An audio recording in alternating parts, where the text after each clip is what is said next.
Mm-hmm. Ooh. Ooh, is this actually working? Am I actually going to be live on Kick? My God, I am live on Kick! Yes! All right. We are in the money, baby. Oh, man, but I'm offline. Oh, well. Anyways, if you are here, I am currently on YouTube. Anyways, welcome to the testing chamber. I played this game not too long ago, and I played this over on YouTube, and all of a sudden I went to turn it on again, and my save file was gone. So now I'm gonna go ahead. I'm gonna redo the game so that way I can go ahead and actually get a good conclusion for this, and we'll see what happens. I don't know why, but for some reason on my dashboard I keep going inactive on Kick. Okay then. I mean, as far as I know, I'm live on Kick right now, but if I'm not, then um, yeah, I'm sorry. Anyways, let me go ahead and actually like get myself all set up here because I'm a dumb head, and I didn't connect my headphones to the TV, so that's gonna be or not TV, my monitor. So that's gonna be a little bit hard to actually play this thing unless I have some audio. So, okay, okay. I think we're ready to do this now. Let me go ahead and open up the game. And we'll get started on this. All right? You'll have to forgive me for a second. I'm going to go ahead and leave you guys in the dark for now. Anyways, it's opening. For those of you on YouTube, I've gone ahead and also I've started my my work on an AMV. So that is currently in production, and I am working on it right now. So there will be no new videos at this moment until I get that all set up. Anyway, now that we got that all figured out, all right, let's go out and let's get into this here. No, I've disappeared. I bet you no one really cares. Anyway, all right, so here's the deal with this one. This game is it's kind of the test, only it's a little bit more interactive, and we get to go ahead and actually explore a little bit. And I lost my controller. You can go ahead and play this game with a controller, I believe. We will find out in just a little bit. But as you can see over here, the save file, I used to have a save file right here, but as you can see, it is no longer working, and that makes me very sad. So, we have to go ahead and rectify that by going ahead and starting a new game. So, let's begin. And I'll even turn the audio back up too, because now we're probably out of the copyrighted area, but probably not out of the copyrighted area. Alright. This experience is all about exploration and self-discovery. Testing Chamber has many hidden mysteries to uncover if so to take advantage of all it has to offer. Each time you enter a new chamber, your progress will be saved, and you will be unable to return from whence you came. Important to explore each area as much as you can, while you can, in order to get the most out of your experience. Also, I'm not exactly 100% sure this is true or not, but I've actually changed the settings on my kilobyte setting over here, because YouTube requires a more higher kilobytes per second thing here, so I actually have it set to max for YouTube. I don't even know what Kicks is, but I'm kind of guessing it may or may not work properly. Anyway, it's important to explore. Okay, yes. Some events throughout this experience can only be unlocked through exploration and finding hidden truths, hidden pieces to puzzle. If you move on from an area too quickly before finding those pieces, you may miss out on future opportunities to unlock secrets you come across later. We urge you to choose your actions wisely. It is recommended that you play this game in the dark while wearing headphones for full atmospheric effect and ambiance. You may play using a controller, keyboard, or mouse, and you may adjust your key bindings as you see fit in the options menu. We hope you enjoy your journey as it unfolds, and we wish you safe travels to the testing chamber. Thank you! Ah! Cold wind blows. You don't get that high, right? A cold wind blows, making the pouring rain that much colder. The constant sting of heavy downpour is almost unbearable in your bones, as your tattered attire offers you little protection from the harsh elements. Firelight flickers wildly in the distance, beckoning you onward. I want to go backwards. Let me go backwards, please. Whoops. No, I don't want to do that. Might as well save the game, I guess. Yeah, I gotta save file again! Anywho, what do we got here? Hello?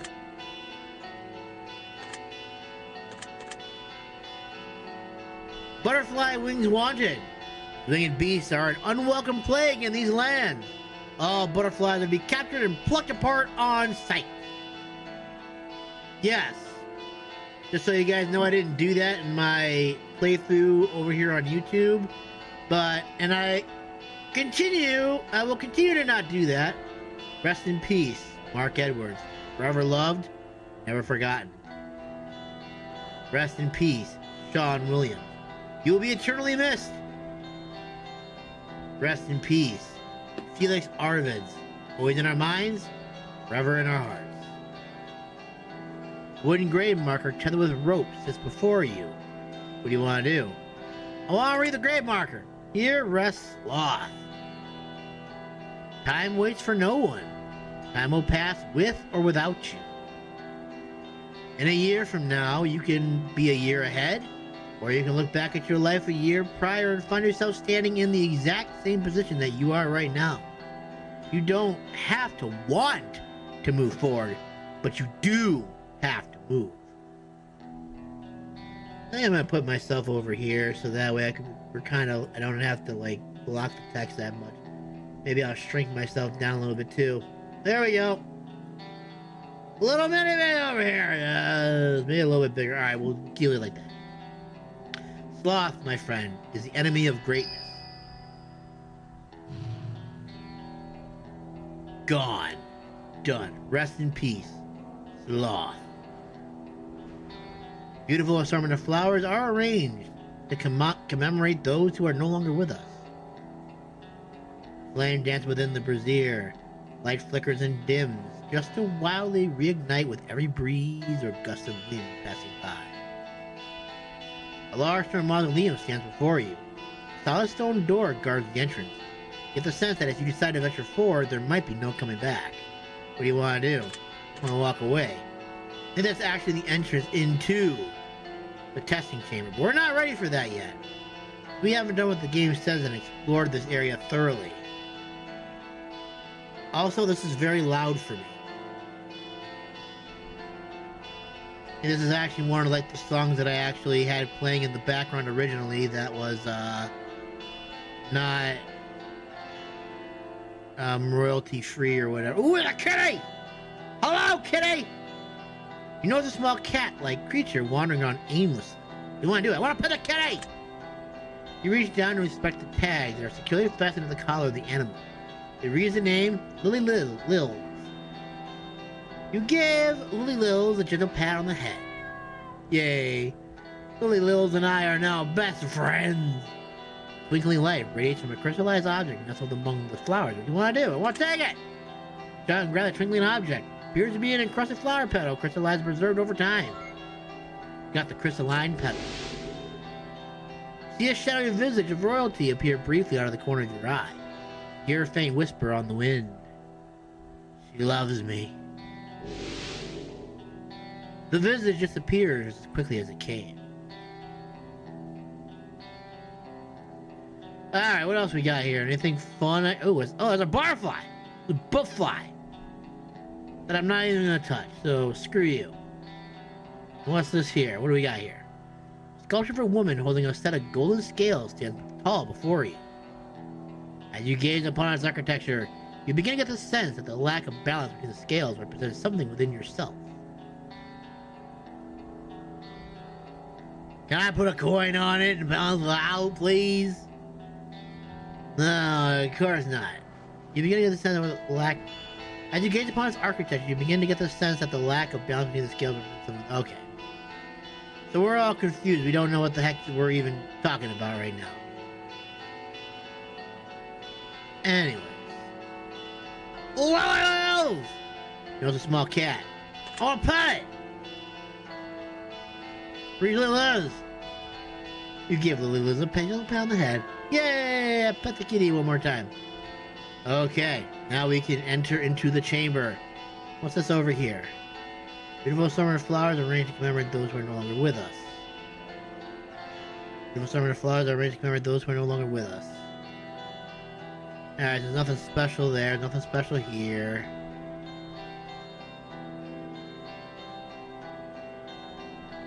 What are we doing?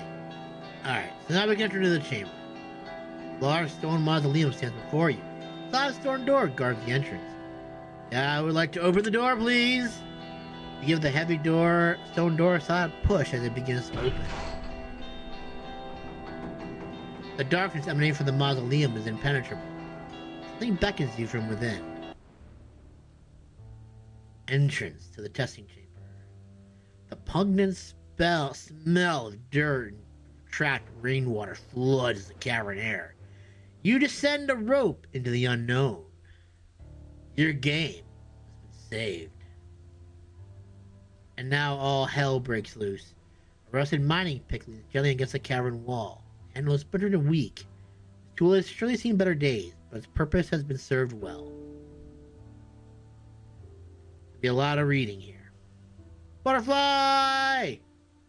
Butterfly! I will not take you, butterfly, for that would just be rude and uncool. Twinkling light rays from the crystalline already buried in the jar on the floor. What do you do? I want to take the object! Twinkling object! Flower petal! Yes! There's actually a lot of these, by the way, too. I don't even know what it does. All I know is that this king over here appears and he says, she loves me. She loves me not. She loves me. She loves me not. That's all he does the whole time we're playing this game. He's either loved or he's not loved. So I've actually like had a theory of like not picking those up or just like get back to she loves me and then just ignore it for the rest of the way. But in my initial playthrough before my save file got deleted, I was picking up all of the crystalline flowers. So I intend to do that again in this playthrough. And I'm also going to go after the sins as well, see what happens. Plethora of old books lie on the dusty wooden shelves. Most of the pages are disconnected from the spines, and the ink on the parchment has become illegible and lost to time. What a shame, man. Wide array of potions and liquors fill the shelves, though they appear to be far past their expiration dates. Oh, there is still a little bit of audio. I can't even hear a damn thing right now. 1 minute is too loud, now it's too quiet. Hello. Come a long way to find this place, wanderer. Let's hope your search is not in vain. Behind me lies the testing chamber. If you wish to enter, I must warn you first. Upon entry, you will not be able to return. You will go deeper and deeper and deeper into the chamber. You will wander. You will search. You will be watched. And you will be judged. And as you delve deeper, you will be unable to return from whence you came. But most importantly, you will have the opportunity to find the answers you seek. However, all knowledge comes with a price, and you must reveal the darkest secrets you hold dear to an unseen force in which you know nothing about. Only then will you gaze upon the very reflection of your soul. Remember to take your time and explore every inch, every corner, every dark crevice that exists within. Whatever you decide to put into the testing chamber will be exactly what you get out. Now go, Wanderer. Enter the testing chamber and claim what belongs to you. Okay, well, let us thank you. We go into the chamber now. You are about to enter the testing chamber. You will be asked to make decisions and choices that cannot be undone. And in time, you will be asked a series of questions in which you must provide your darkest truths. Your honesty is of grave importance. For if you try to cheat your way through the testing chamber, the only person you'll be cheating is yourself. You will be asked to carry out a series of tasks. Some of these tasks will be rather simple. Some of these tasks will have you questioning yourself, questioning your morals, and above all else, questioning your resolve. The most important thing to remember is to take your time. Do not rush. Keep your eyes peeled and senses alert for secrets hiding in plain sight. The testing chamber is home to many hidden events, unique experiences, and unknown entities. Before I let you go, just know this. Every move you make, every breath you take, I'll be watching you, Wanderer. Because that's not creepy at all. May your journey be filled with the answers you seek. The welcoming room. Oh, goody. Firelight flickers in the distance. You're unsure of where you are, but you get the sense that perhaps you shouldn't be here.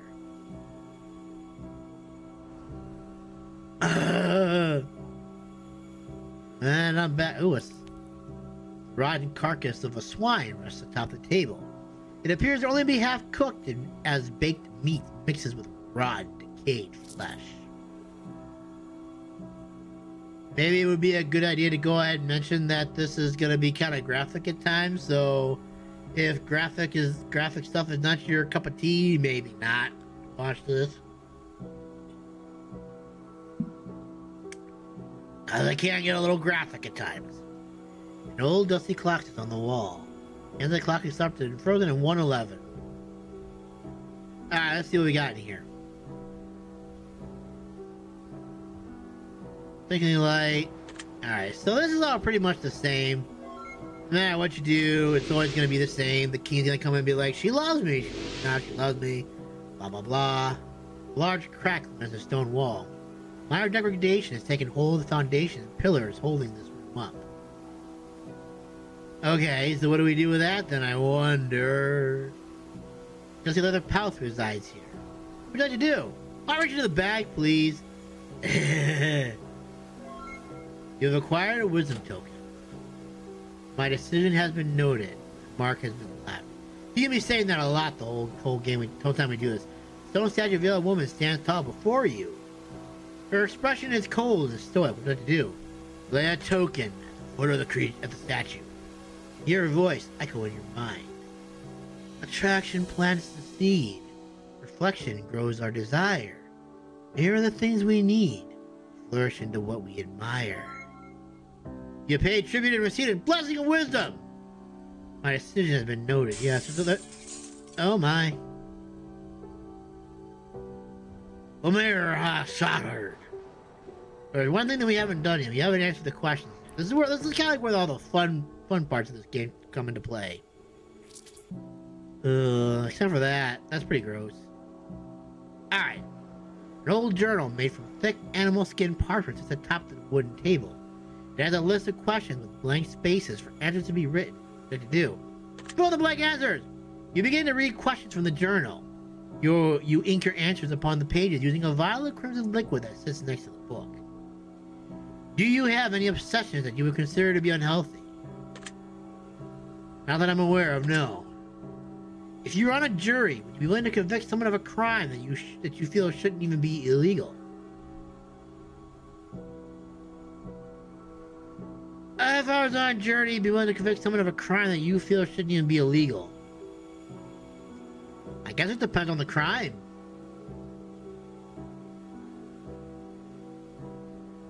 is kind of like where I mean, I've said this like many times when I've done all these testing and stuff like that. I wish there was like a maybe option, because I'm not sure what I would do, because I don't know what the crime is.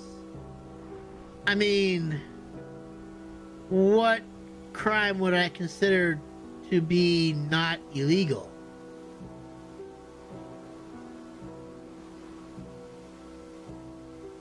Would I be able to convict someone of a crime you feel shouldn't even be illegal? Well, I guess that if I can't answer this question, it must mean that I feel like I can convict someone of a crime that shouldn't even be legal. I mean, I guess by that count, I'm probably saying yes, I actually would, so yeah. One of your vital organs was damaged beyond repair, and one of your closest family members offered to give you a transplant. However, it would mean sacrificing their life in the process. To do so, would you accept their offer? No. If you were offered one item of your choosing, whatever it is you'd wish it to be, but in order to obtain it, you had to put on 100 pounds of body weight and then lose all 100 pounds within the next year, would you do it? No. Because I'm already heavy enough as it is. I already weigh like a nice 220 or whatever it is that day. Sometimes I'm like hovering between like 216 and 220. That would make me even bigger than I am now. No, that's stupid. Unless my wish was to lose 100 pounds quickly, then there you go, I guess. No. If you knew the love of your life would get dementia and lose all memory of who you were in 5 years from now, would you consider to pursue a relationship with them at least up until they have forgotten who you were? Yes. You trade everything you have in life as it currently stands for a brand new life of your choosing.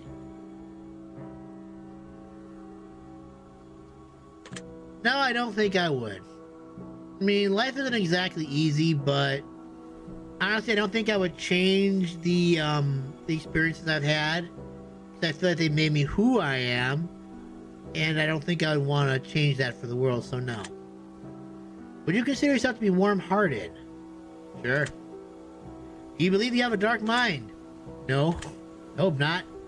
You say you have a dark sense of humor? Sometimes, yes. If an alien race took over planet Earth, would you join them and betray the human race if it meant your survival? Yes, I would. Humanity kind of sucks right now, and if I had the opportunity to work with the aliens, I'd do that 100%. No questions asked. Yes. Would you consider yourself to be a loyal person? I hate that. I mean, I remember these from the last time I did this, and that's like a trick question. I mean, I literally just said that I would go ahead and get rid of humanity just to go ahead and survive, so I don't think I'm loyal at all. No. I just sold the human race to a bunch of aliens, so no. Do you believe that freedom is the most important aspect of life? Yes, I do. If you knew that a meteor was headed for the Earth and it would mean the extinction of the human race, would you board a space shuttle to head to a colony on Mars? No. No. Because I have a feeling that with Mars not being settled as it is, Mars... So, chances are I would probably die very quickly, so I mean, let the meteor just take us, I guess. It'll be a quick death, hopefully, if it hits my side of the planet anyways. And even if it doesn't, then the impact of the meteor would probably just absolutely destroy the planet within seconds anyway, so no. Do you ever wonder if there's someone out there who's almost exactly like you in every conceivable way?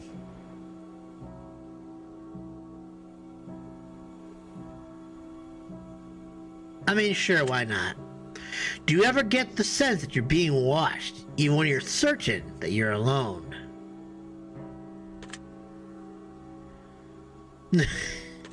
I guess I have to say yes, because even though I am alone, there may be somebody watching this right now, and I don't know if they're here or not, so yes. You finish inking your final answer into the journal. The crimson ink begins to swirl and form symbols on the pages where you've provided your answers. The final page of the journal appears to be considerably torn. It also seems to be made of a different parchment material than the rest of the journal. Perhaps this would be of use.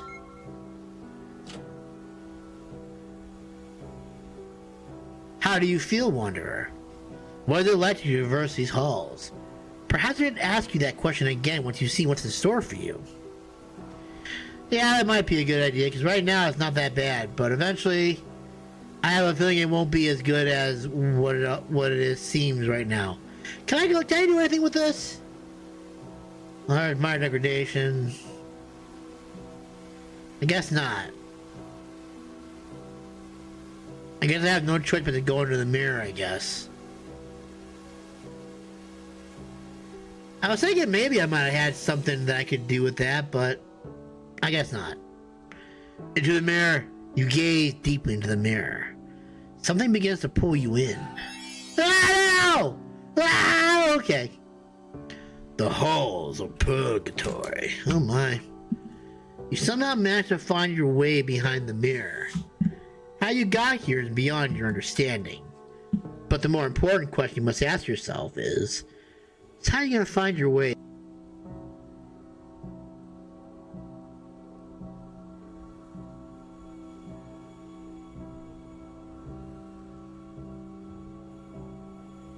Just a second.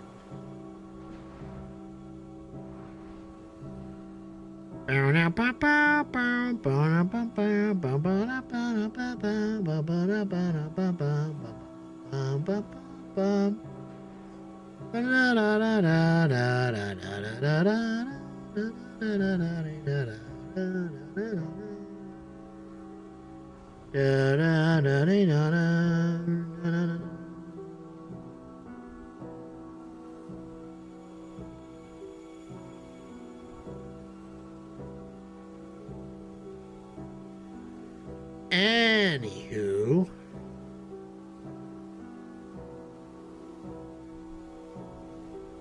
okay, we're good. We're Gucci. We can continue now. All right.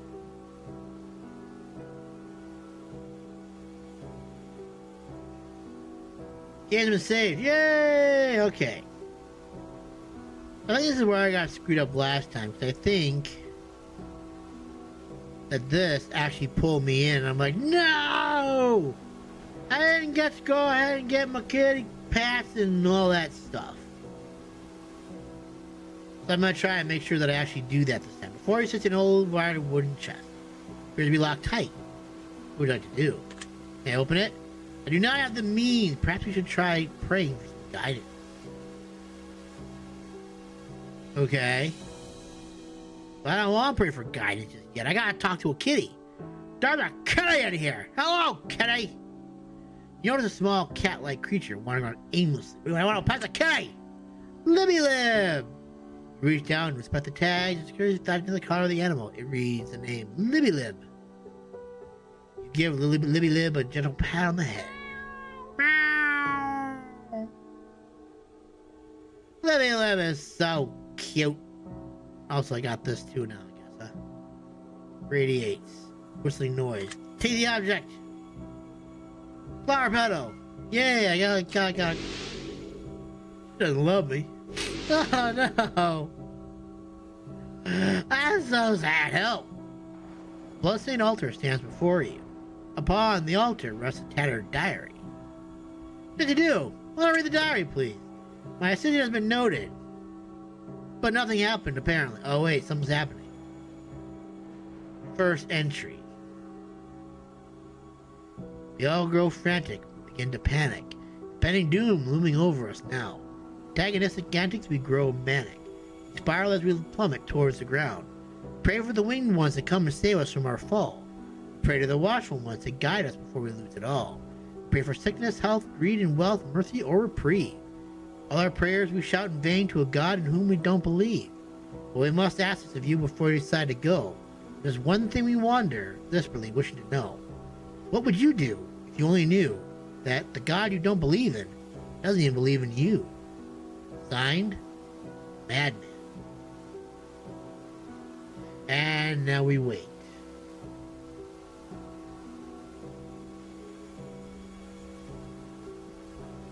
And we wait. We wait some more. Small rusty key rests on the page of the diary.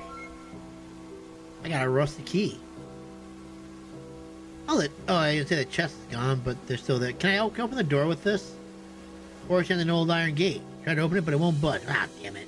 You're not currently have the means to get through the gate. My action has been noted. For it's an old, rotten wooden chest. It appears to be locked tight. What would you like to do? Open the chest, please. I use the key and turns to dust in your hand. Darkened vial of bubbling liquid. It disappears from the chest within the blink of an eye, and somehow manages to find itself securely in the palm of your hand. I got the corrosive. I got the corrosive. I got the corrosive. Oh yeah. I got the corrosive. Got the corrosive. Got the corrosive on the gate. It disintegrates before my eyes. Yeah. Yeah, man. Yeah, man. Oh, it's that stupid doll. I remember you. You were from a work of art. A blood-soaked doll sits in the darkened corner of the room. Her eyes are fixated on you and seem to follow you wherever you move. It almost looks as though its head moves slightly, but it could just be your mind playing tricks on you. No! The doll's evil! The doll is wearing a ring around one of her bloody fingers. What I can do? I don't want to walk away. Let her keep the ring. For now. Till I see something over here later. Ooh, it's the book.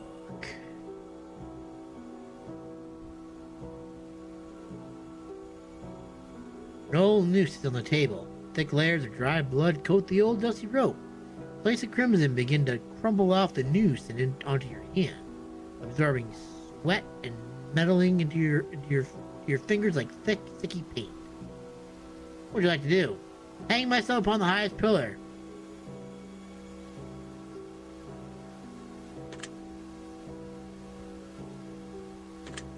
If I were to actually do that, would I just die, or would it just be like, ah, no, sorry, boy, you don't get to go ahead and you don't get to do that.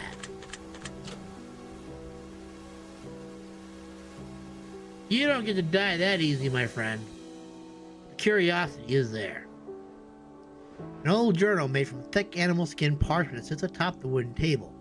It has a list of questions with blank spaces for answers to be written. I want to fill in the answers, please. You begin to read the questions from the journal. You ink your answers in a vial of crimson set next to the book. Do you have a favorite number? No. Do you have a favorite color? Yes, it's red. Like my shirt, and my microphone, and my chair, and my gloves. I think I made my point. Do you have any superstitions that you generally believe? Yes, I do. I actually remember this one because this was a question that I was asked in one of the videos that I did.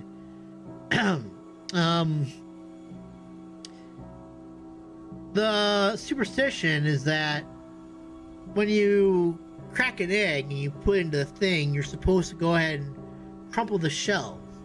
Because if you don't, a witch will use it as a boat, and then you'll be able to go ahead and sail across. They'll sail across the waters, and she'll cause havoc on the world. I think it's like a German wife tale, but apparently they believed it back then. So I always make sure that I go ahead and I crumble the eggshell just because of what I do. So yes, I do. Life is short. You agree with the statement? Yes, I do. Have you ever cut anyone out of your life completely? Have I ever cut anyone out of my life completely? Yeah, the squirt of lemon. Anyways. Yes, I think I have actually. Have you ever felt like you deserve a second chance? Yeah. Do you believe that you can accomplish anything you put your mind to? Yes. Would you say that you put a high personal value on family? Yes, I do. Have you ever felt unloved? No. Have you ever felt unwanted? No. Do you ever wonder if anyone is thinking about you? No. Do you think about others often? Yes. Would you say that you're considered a person? Sure. Do you ever feel like others don't always consider your feelings? Sometimes, yes. Do you ever feel undervalued? At work, sometimes, yes, I do. You finish inking your final answer into the journal. The crimson ink begins to swirl. Yeah, okay, we already know this. stuff already. Blah, blah, blah. Considerably torn, blah, blah, blah. Parchment. Use. You. Says it noted. Blah, blah, blah, blah. More stuff I don't care about right now. Where's all this blood here, anyways? Was someone, like, stabbing the wall or something like that? Did that say something over there? I thought maybe it said something, but I guess it doesn't say anything.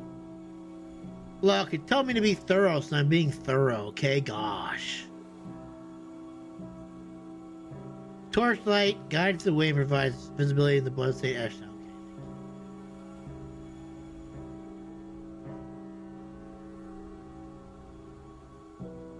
Okay. No! I didn't want the ring! Oh! Oh, I've got a relic. Maybe this is a good thing. Now I was gonna wonder if I should take that noose with me too.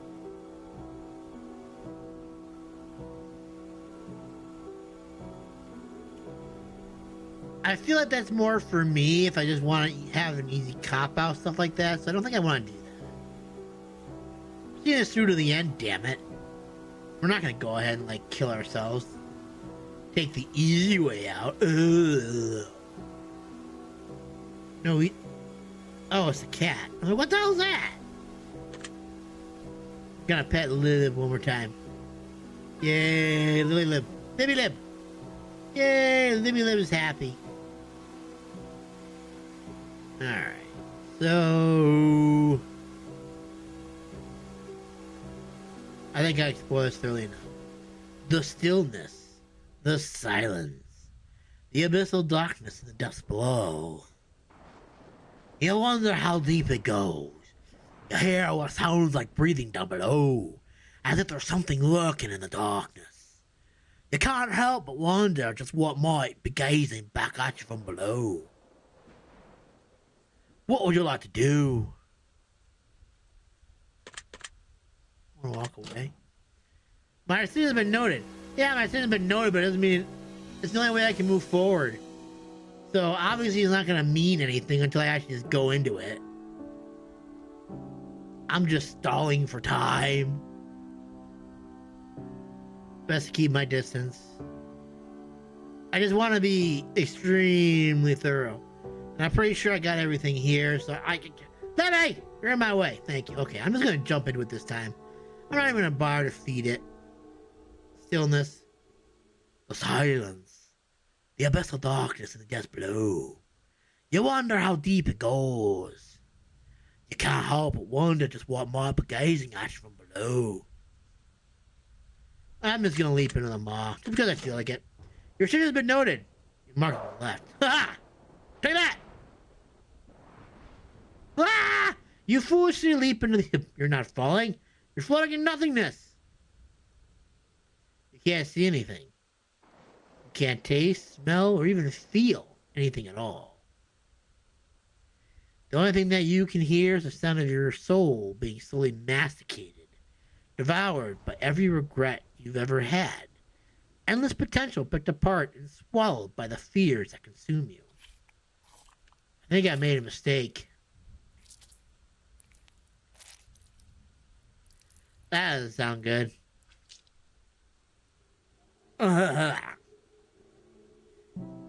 The recklessness will be your eternal suffering. You cannot put a leash on your impulsiveness. You will lead blindly again and again and again.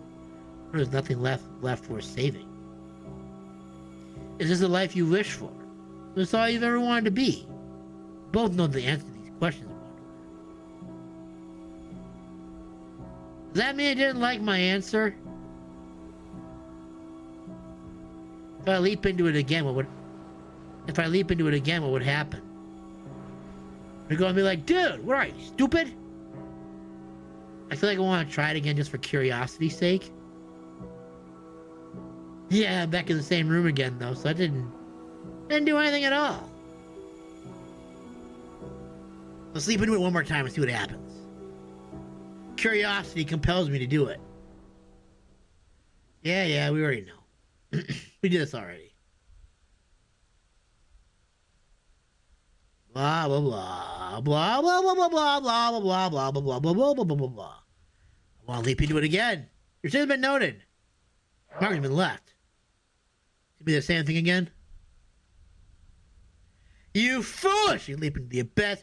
You're not falling. You're falling into nothingness. Can't see anything. Can't taste, smell, or even feel anything at all. Doing that, you can hear the sound of your soul being slowly masticated. By every dread you've ever had and the potential put apart. And so about this fear to consume you.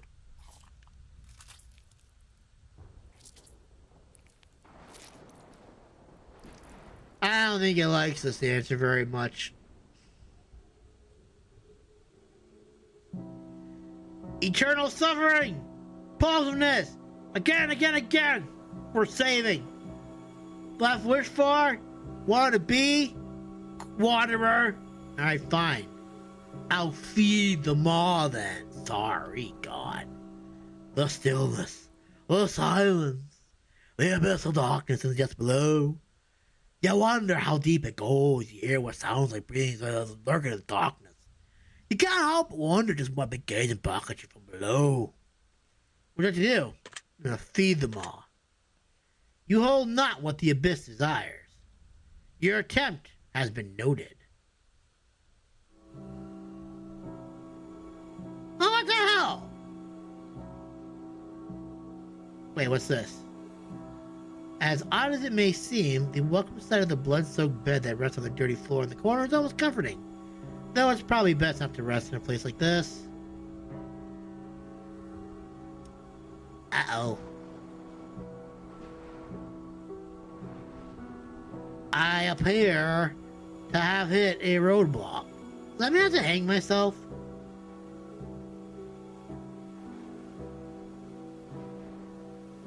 I have to. Oh wait, what if I feed the noose?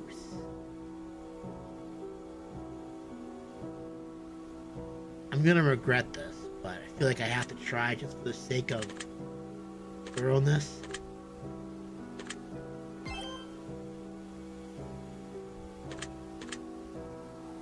Taking the noose. What if I actually do it? I feel like I have to try it.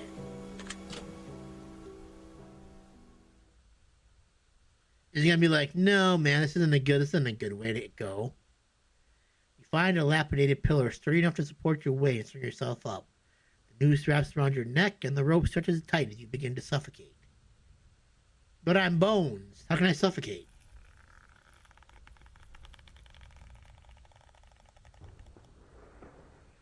It's just not gonna like that answer, is it? Or will it?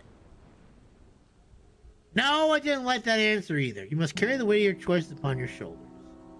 No matter how heavy a burden may be, you'll bear them all the same. Alright, so the game won't let me jump into the abyss, and it won't let me kill myself. Libby, you need to get out of my way, please. Thank you, Libby. Fine, I'll take you with me.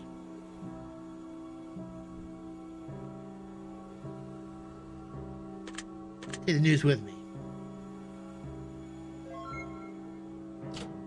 Your decision has been noted. Your mark has been left.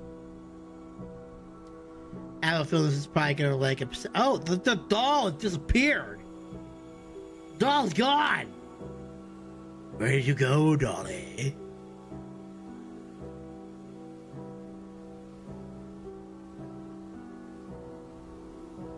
Where did you go, doll? I know you're around here somewhere, you stupid doll. Maybe the doll was a sacrifice I need to actually continue. Can I do anything over here again? Can't rest.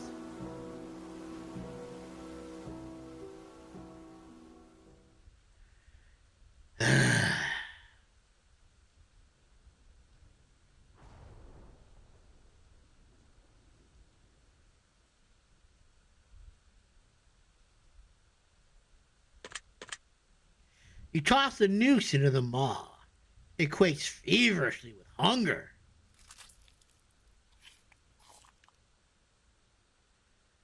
The abyssal appetite of the gaping maw is unsated. The abyss wants more. It always wants more. An endless, unfillable void that consumes you in every way imaginable. I gotta go into it anyways. Living is the hardest thing we'll ever choose to do, Wanderer. Your decision has been noted. Your mark has been left. In every wrong way possible on that floor. The warning hall. You find yourself in an unknown chamber. A calm washes over you, though you're unsure whether or not to trust in that brief and fleeting comfort.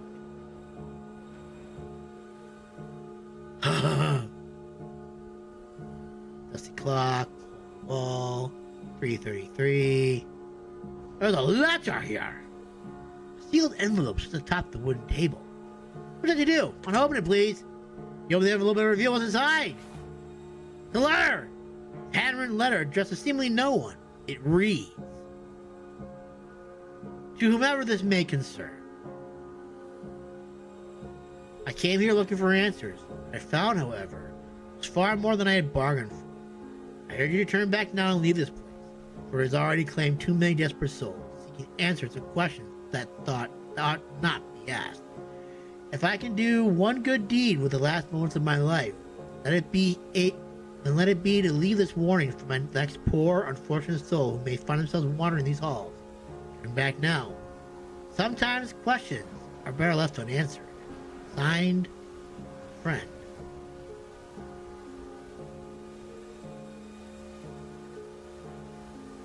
Can't skip it.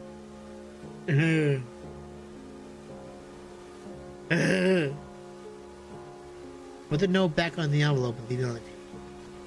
Okay. No, I will not take your wings. No matter how much you want me to. The large heavy chair sits against the stone wall. It appears to be made of clay and feels cold to touch.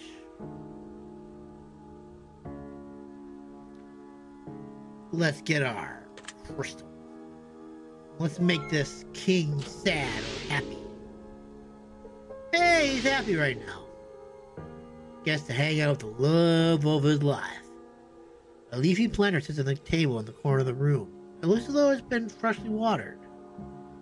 As you look closer, you notice that there's a 4-leaf clover among the leaves of the plant. What do you do? Oh, I'll take the clover, please. Yay! I got another relic. Can't even remember if I got that ring in the last one.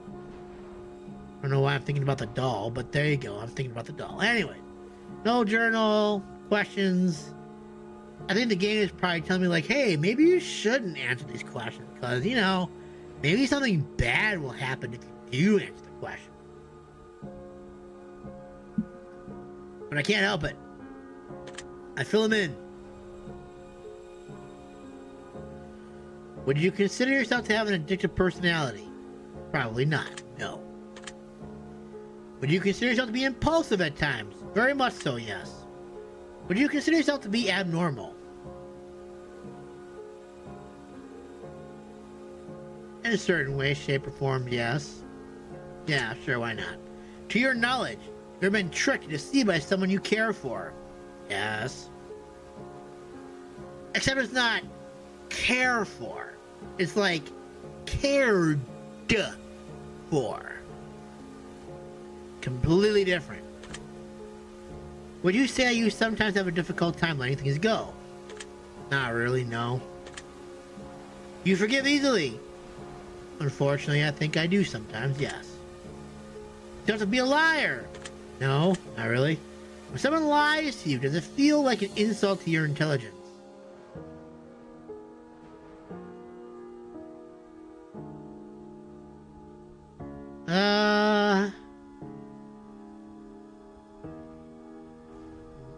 I guess? No, I don't think it does at all, actually. I feel like if someone's lying to me, it's probably for a good reason. Normally the people that I talk to don't really lie to me for the sake of lying. It's usually to go and, like, protect me from something, so no. But you consider that to be a realist? Sure. You have nightmares often? No. You said you enjoy sleep? Very much so. You ever wish that you didn't have to sleep? No, I love my sleep. Would you consider yourself to be an anxious person? No. Would you consider yourself to be a depressive personality? No. Would you consider yourself to be traumatized from past events that have occurred in your life? I've been scared a couple times, but I don't think I'm traumatized for it. No. No. I stand by it. The crimson ink begins to swirl. Yeah, okay. It'll be torn. I do love sleep. Sleep is amazing. I wish I could get more of it. I shouldn't be awake right now. I should be sleeping right now. Go back to bed and just sleep Sunday through. Haha! So there. Honestly, if I could sleep a day through, I probably would. A crystal ball sits atop the blood-stained table. It gives off an eerie, dark energy. What would you like to do? Rub the crystal ball. Press your hand firmly against the crystal ball. It feels cold. Touch. Suddenly you feel something in your hand. Pull your hand away. Wisdom token is revealed. Yes! Wisdom is mine. Can I do it again? Can I? Oh, okay, fine. I must give my offering to the statue. Large stone chair.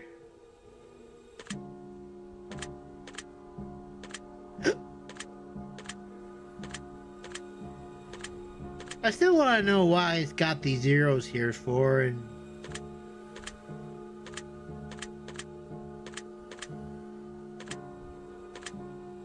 because the rocks look like they have like might have some kind of power. The words, my dearest Annabelle, is engraved on the inner band of this golden ring. There appears to be a slight spattering of blood coating the ring in various places. It's a very rare bright green four-leaf clover. A wave of confidence washes over you as you hold it in your hand. But it's got like status. It looks like it got plus 0.0000000. So it's like, is this gonna eventually lead to something that I don't know about yet? I also want to know what these guys are gonna turn into eventually.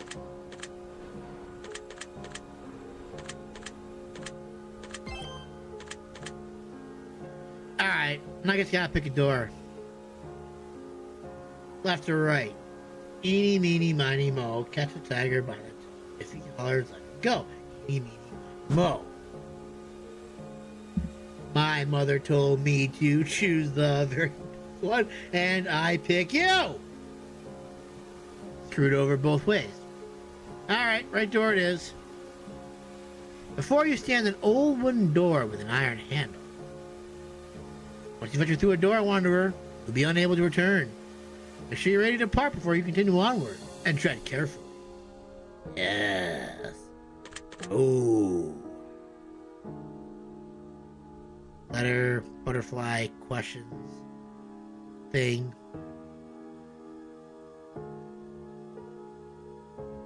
Yes, yes, yes, I know. Yes. Lapse in time. A familiar room surrounds you, and it brings on an unfamiliar feel. Unfamiliar feel. That seems to be disappointing. Various notes are scattered across the table. Though upon closer inspection, they appear to be written in a strange language you've never seen before.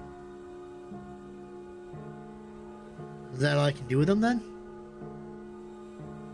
An old wooden chest rests before you, locked and chained shut.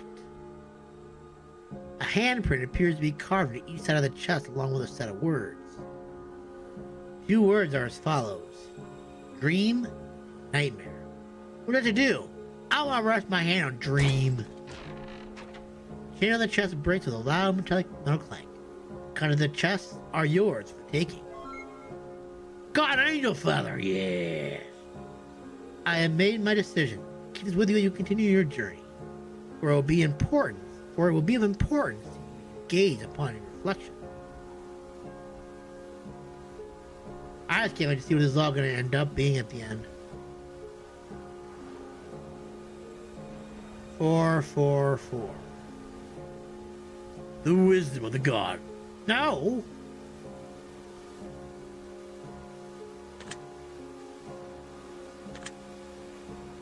I want to take the wing of the bullfly.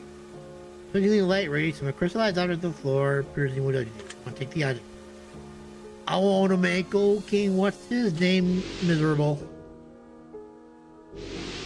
For now. I know that King plays a role in a different game, but I just haven't played it yet. Wooden grave marker tethered with rope sits before you. You want to do it. Want to read it. Here rests lust. Lust would choose to keep the body, get rid of the soul. Love would choose to keep the soul and happily accept whatever body comes with it. There exists few diseases quite so destructive as lust. Haha. Rest in peace, lust. Stone statue of a woman stands tall before you. Her face is splattered with blood. What do you do? Lay a token at the foot of the statue. It is best to judge one by the questions they ask, rather than the answers they give. You paid tribute and received the blessing of wisdom. Mark has been left. Now let's figure this out. Still can't do anything, huh? That's upsetting. An old journal made from thick animal skin, blah, blah, blah, blah, blah. Fill in the answers. Yes, we know. Been doing this for about an hour now. Ahem. Ahem! Have you ever felt like your friends and family keeping things from you? No. Have you ever felt lost? Yes. Are you confident in your ability to lead people in a successful direction if a situation required it? No. I literally just like cringed when I thought about that. Would you sometimes consider yourself to be a follower? Sure, why not? Have you ever jumped to being a hero? Not really, no. Have you ever considered being a villain? Honestly, I feel like villains would have more fun. So I'd probably say yes, but no. What the hell? Yes. Have you ever hurt someone's feelings unintentionally? God, I hope not. Have you ever hurt someone's feelings on purpose? Again, God, I hope not. Would you consider yourself to be an artist of some sort? Maybe a little bit, yes? Do you feel respected in your day-to-day life? Sure, yes. Would you consider yourself to be scarred? Yeah, sure, I'll go with that. Would you consider yourself to be flawed? Who isn't? Do you believe in perfection? No. If you knew when your significant other was going to die, would you tell them no? That's all they're going to be thinking about. Have you ever trusted someone with your darkest secrets? For now, I'm going to say no. Finish inking your final answer to the journal. The crimson ink. Yeah, why do I keep reading that for? We all know what it is. Same thing over and over again.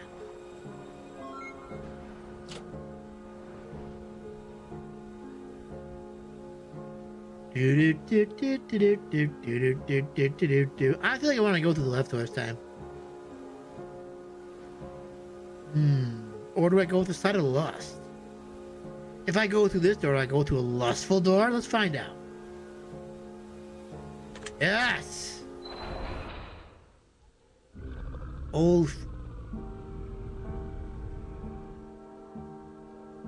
faint growl can be heard briefly in the distance. Fades as quickly as it came. You wonder if you even heard it at all. Successfully saved. We got a door here, we got a door here, we got scrolls. I want to read them. Apparently the demon didn't like that. You're turned by the sound of a monstrous guttural bellow coming from the very walls that surround you. Perhaps these scrolls aren't meant to be read from.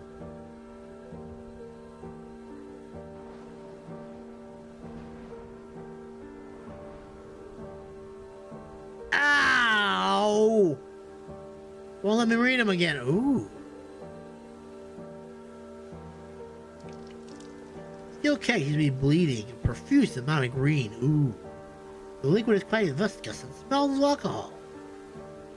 You notice that a small glass vial sits within the alcoholic sludge. I'm going to take it. The vial of toxicity. Get this thing just because we have to. We're trying to be consistent here.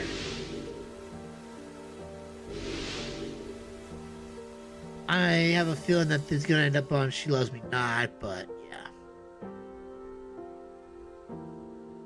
yeah. Can I do this yet? Fortunately, no wooden door with a wooden handle. I have to open the door. Fortunately, no wooden door. Just open the door. Journal, blah blah blah. Fill in the blanket.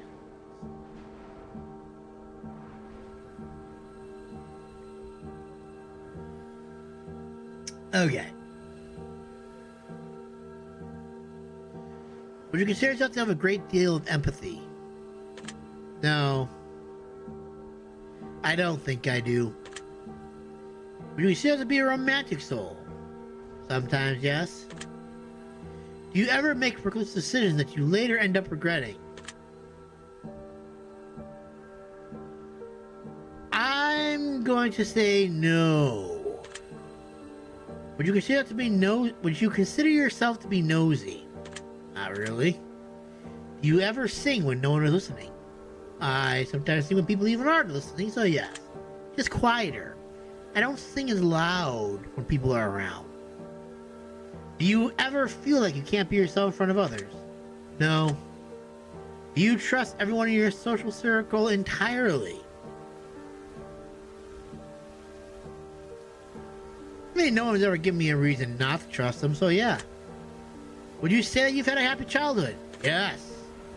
Could you be happy in life even if no one knew who you were? Yes.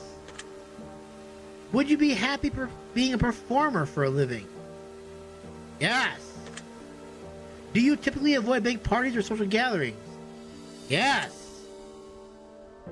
Do certain words make you uncomfortable? No. Do you enjoy solving riddles? Sometimes. It's a 50-50 split, but no, wait, that's riddles. No, I don't like solving riddles. Do you ever look for the deeper meaning in things? Probably sometimes more than I care to. No, I don't think I do. Because I think when it's asking like, do I try looking for like the deeper things in life or a deeper meaning in things that happen? Like, why did I go to jail? Or why? That's a bad analogy. I don't even know what like a good analogy would even be. Or maybe it's asking like the deeper meaning in like what certain people say, stuff like that. Like, are they doing this for like some kind of ulterior motive or something like that? If I look at it that way, the answer is still no. I don't think they have an ulterior motive until they go and they prove to me otherwise, in which case then, yeah, I guess they did. Like the scammer girls, for instance. Did I know they had an ulterior motive at the time? No. Did I find out? Yes. So no. Do you ever suffer from auditory hallucination? No. Okay.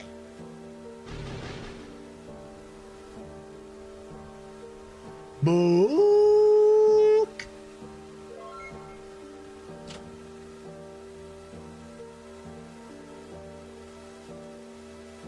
Alright, buyer. 3 bloody bears singing in a row. Who do they belong to? Where are they to go? Red's missing an eye, which makes it hard to see. Blue's missing a mouth, which makes it hard to breathe. Black's missing a heart, which makes it hard to care. As 3 bloody arrows reveal the bloody bears. So you got see no evil. What would you like to do? 3 bloody bears sitting in a row. Who do they belong to? Where are they to go? Red missing an eye makes it hard to see. Blue's missing a mouth makes it hard to breathe. Red's missing a heart makes it hard to care. The only thing I want to touch red.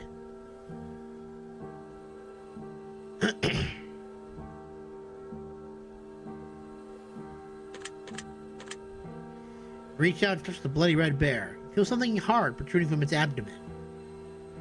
Reach your hand into the bear's stomach. A wisdom token falls in the palm of your hand. Hooray! Oh.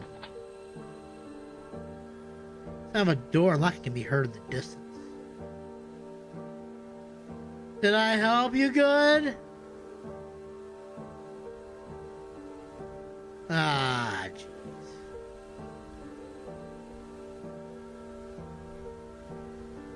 An old dusty cloth, the initials TTT are carved at the top of the case. And it stopped before number 555.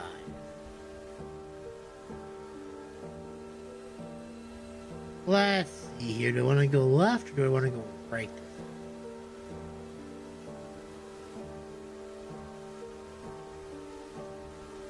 It's weird that they're all blank.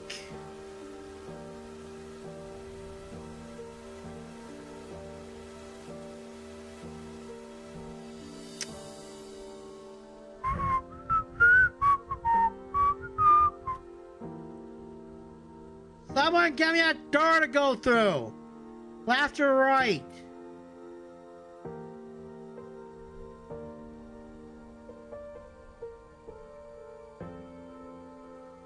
I'm thinking left, but maybe I should go right.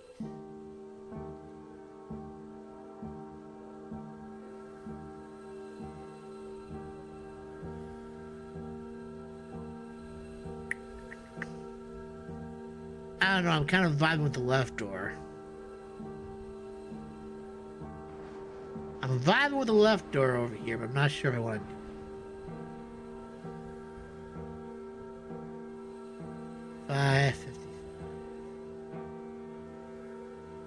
The left door is vibing with me. I'm gonna go with the left door.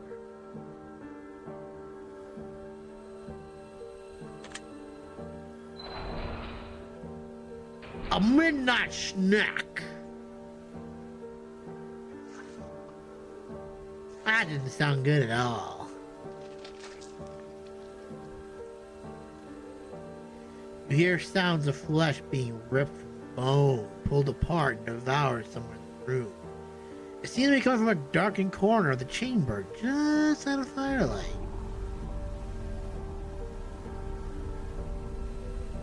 A deep, guttural bellow can be heard amidst the tearing of meat, snapping of bone. You stand perfectly still as not draw attention to yourself and you listen attentively. I tried to move, but it won't let me move. Chewing abruptly ceases and something seems to be shining in the distance. It catches your eye briefly before fading.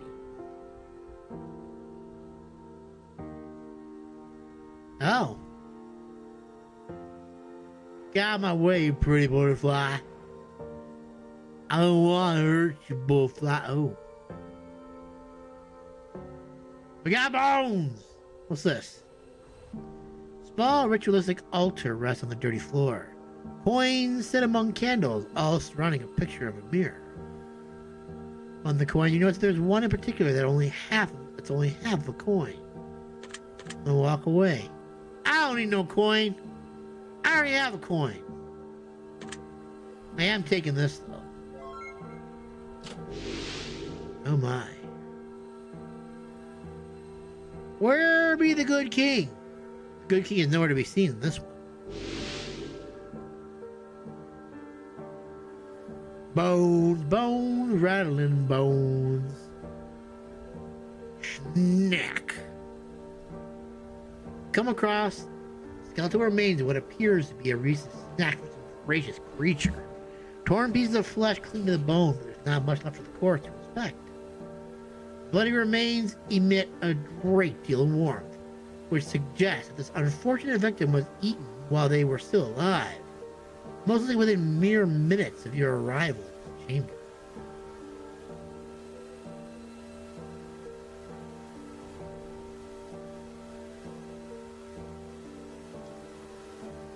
I'm sorry, my friend. I don't think I'll make a good snack. I'm already boned as it is. Will I end up like not being boned by the end of this? There's like a search for the soul. Am I gonna be like all am I gonna be all human like by the end of this? Am I gonna bring chaos upon the world? Stone statue, eyes fixate on you, lead token at the feet. Character and reputation are two different things. Pay attention to your character for that is what you are. Your reputation, however, is what others think you are. Be wise to pay attention to the difference. Lady Wisdom, you're so smart. Thank you.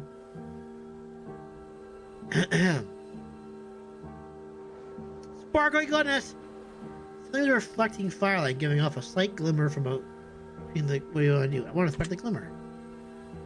Ground is caked in dirt and fell except for a slight metallic edge.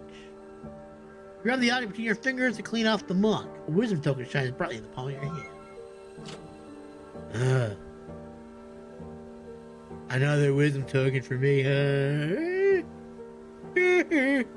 An old journal made from thick animal skin parchment sits atop the wooden table. And a list of questions with blank spaces for answers to be written. What to do? Fill the answers. Do you believe that you do enough to help others in need?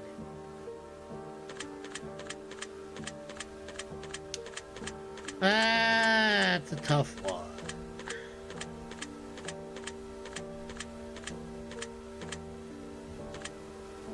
Do you believe that you do enough to help others in need? Lately, no, honestly. So I'm gonna say no. Do you believe that you can rely on those around you to take care of you if you need be? Sure, yes I do. Do you ever see things that aren't really there? No. Have you ever been woken up from a deep sleep from the sensation of falling? Yeah, I kind of have. There's nothing to fear but fear itself. Do you agree with the sentiment? This is a statement. Yeah. Have you lied to someone within the last week? No, not. Do you sometimes make promises you can't keep? No. Try not to. Would you consider yourself to have a guilty conscience? No. Do you often worry about others? Yes. One person in particular. They know who they are. Do others often worry about you? I hope not. Oh yeah, they do. Who am I kidding? Have you ever trusted someone entirely without question? Yes. Do you consider yourself to be emotional? No. Do you ever feel the presence of someone in the room with you when you're alone? No! No one here right now. Do you believe that everything in life will work out exactly the way it's supposed to be? No. No, I don't. Do you ever hear random knocking noises around you? No. Well, sure, go ahead and make a random knocking noise as I say no, just to make me feel like an idiot. Ahem. Crimson ink. No, we know that.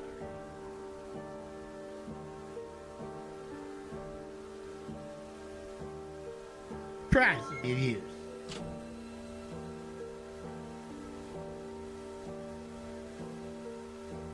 Where do the clocks stop at this time? 1, 2.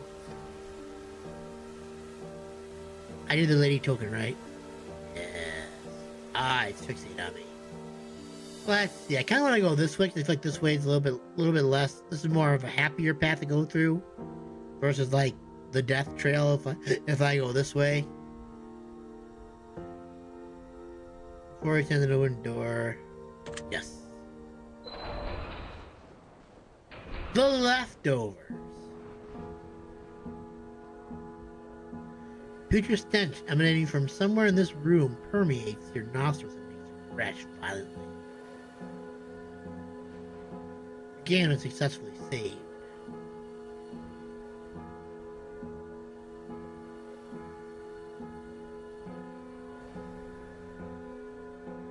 What have we got over here now, I wonder?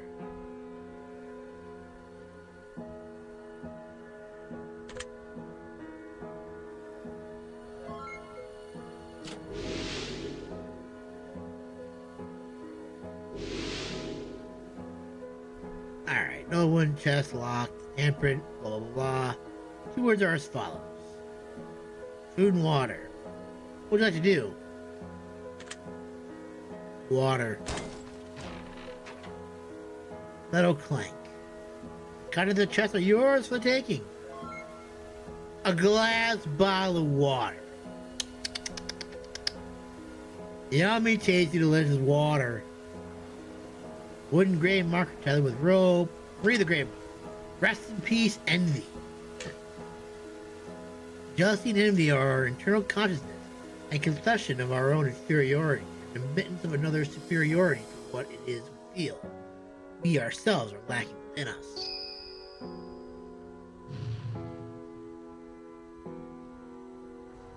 Rest in peace, envy. The envy of all and the lover of none.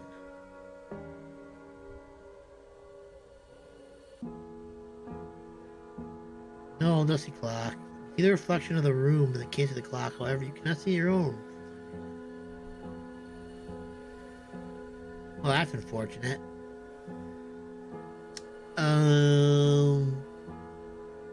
A decrepit wooden bucket sits on the dirty floor.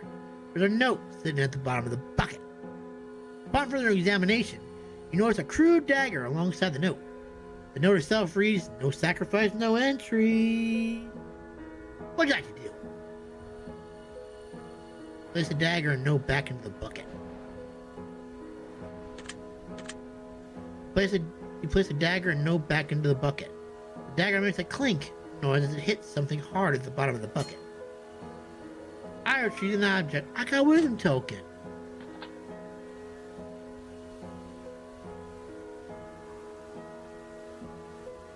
What happened if I didn't pick anything? I want to do the questions first because I don't know if that's a bad thing right there or if it's a good thing. Consider yourself to be reserved. Yes. You consider yourself to be unstable at times. Unstable, like financially? If that's the case, yes. Unstable as emotions? No. Unstable as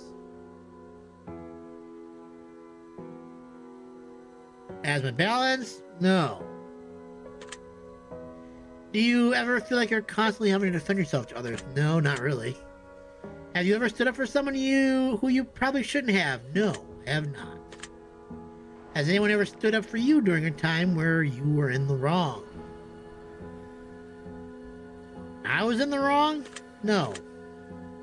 Would you give your life to save someone else's, even if that person might not deserve it?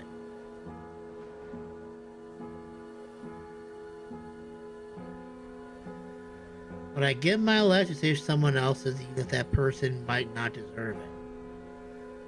I feel like if I were a firefighter, policeman, military operative, blah blah blah, I probably would say yes to this. But I am neither of those. But I guess it's kind of hard to say because you don't know whether the person deserves it or not. If someone needs saving, you're probably just going to do it out of instinct.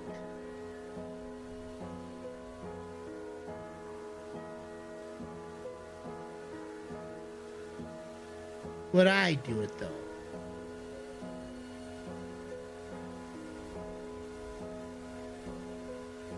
I honestly, I think it would depend on the situation, to be honest with you.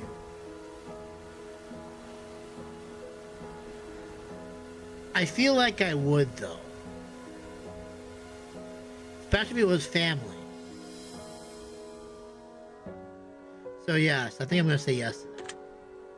Do you value other people's happiness over your own?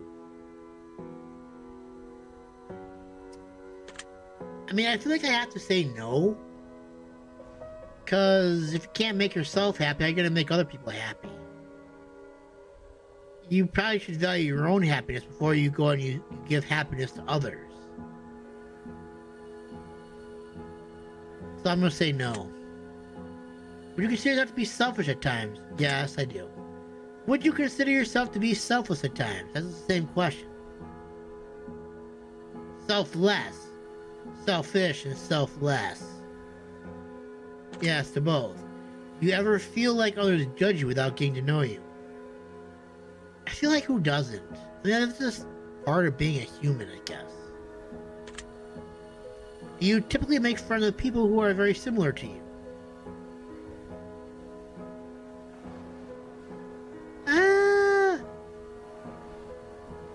Then I'd probably say no.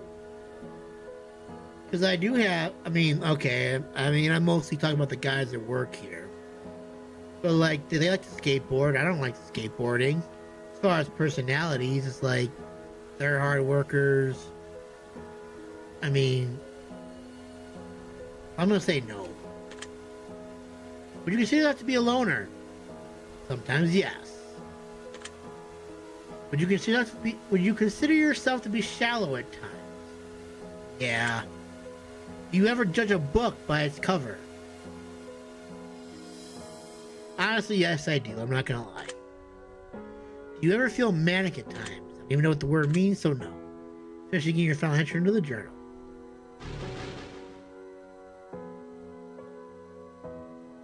It'll be torn. Parchment. Presents will be used. My decision has been noted. Okay, so we did this, right?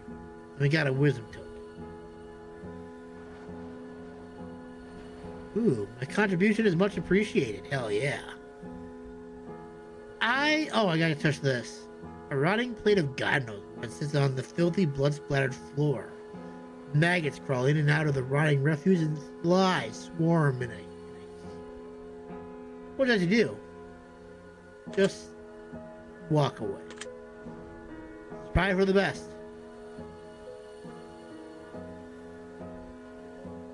Alright, so I want to be on the side of... what is this, envy? Yeah.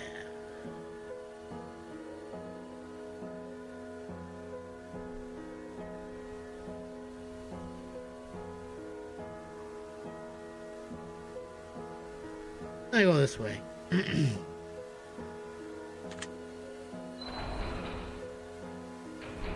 Not alone. You hear the sound of small critters scurrying around in the darkest corners of the room. Successfully auto-saved, yeah. The old dusty clock, when it's falling apart. 1, 2, 3, 4. That's the same code I got out of my luggage. A twinkling light radiates from a crystal. Yeah, we already know what this is.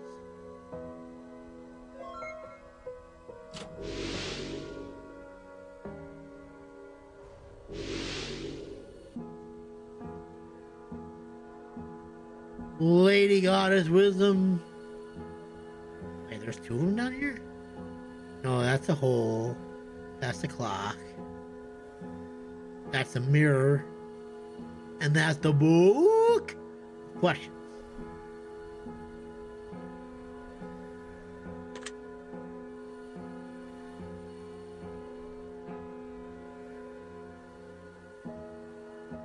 Have you ever feared what may lurk in the dark as you're trying to sleep at night?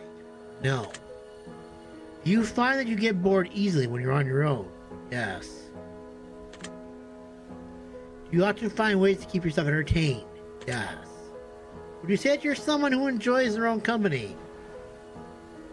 I feel like that'd be pretty sad if I didn't enjoy my own company. Do you typically get along well with others? Yes. Would you consider yourself to be stubborn? Yes. Would you consider yourself to be argumentative? I try not to be. Are you usually right when it comes to disagreements? No. Would you consider yourself to be egotistical at times? Sure. Have you ever had an inflated opinion of yourself? No, not really. You had a low opinion of yourself? Yes. Do you typically have a low opinion of others? No. Does meeting new people make you anxious?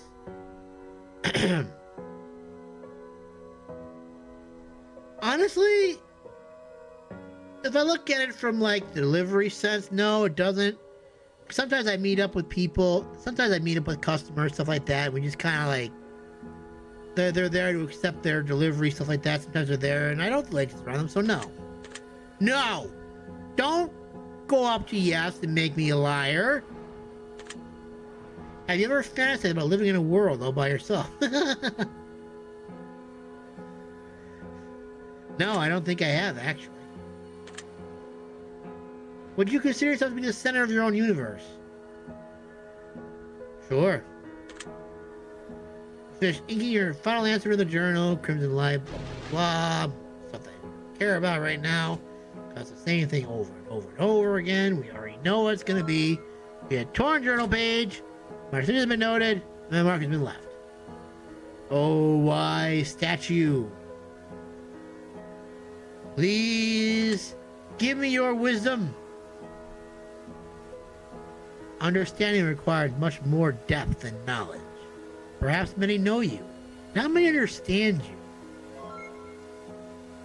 Whoa.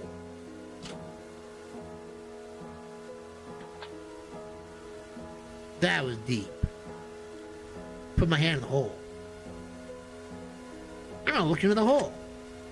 As you attempt to look into the hole, you hear the squeaking of a small critter hiding in the darkness. Doesn't appear to want to come out, and your hand is much too large to fit into the hole. Oh, dang! Calm yourself, child! A loud crashing noise can be heard along with what sounds like the cries of an unknown creature somewhere in the room. Oh, foolishies! Oh my. A pool of blood is formed on the floor where you stand. The mirror on the wall seems to have been shattered by some unknown entity. Maybe I should have looked into the mirror. The doors are unlocked. I don't like the left door. I'm gonna go in the right door. The music room, yes!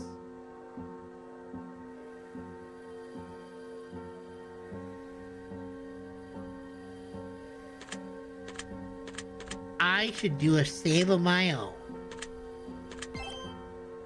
I like how it's been playing for like 3 hours and we've only been playing for like an hour and a half.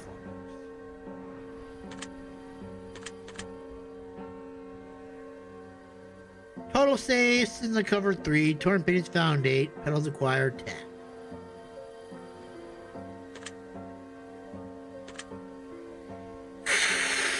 Oh. What be that over there, I wonder?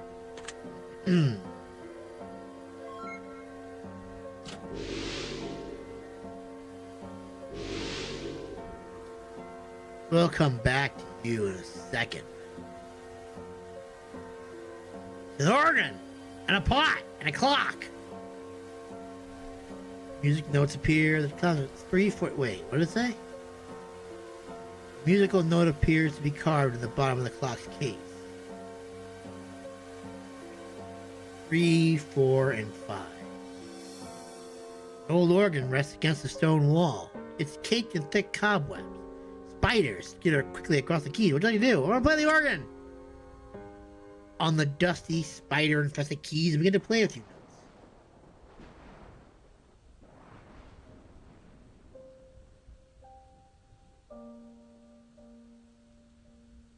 As beautiful. As so quiet.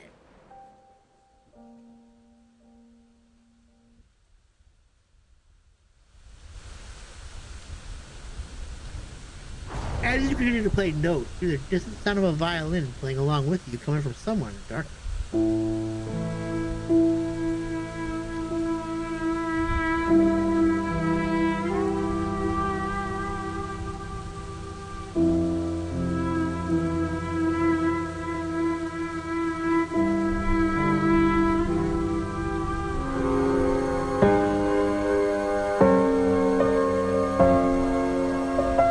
The tone of the room has changed.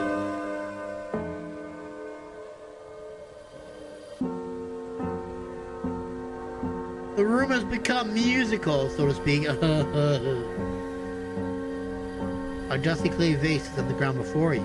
Peering towards the bottom appears to be shrouded in darkness. I'm gonna reach into the vase. Feels like at the bottom.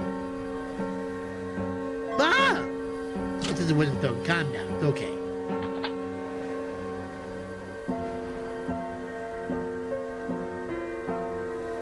What are you? A pile of bone rests carefully stuffed with the broken stone wall. Various insistent critters scurry between the skeletal remains of some poor, unfortunate soul in pain, in need. This one longing to be thinner, that one wants to get the girl, and do I help them? Yes, indeed. Among the bones, old, worn, tattered piece of parchment rests crumpled and rolled. New. Take the parchment! Around the parchment before quickly yanking it out. You've acquired a treasure map! Which I have no idea where that's even gonna come. But anyway, got questions to answer. Begin to read questions from the journal. Do you ever take dangerous or necessary risks, even when the reward probably isn't worth the consequences? Most likely no. Do you ever do things for the thrill, the adrenaline rush that the activity gives you? No. If you knew that your death would be the fault of your significant other, and the only way to avoid your death was to break contact with them forever, would you do it? Fault of my significant other.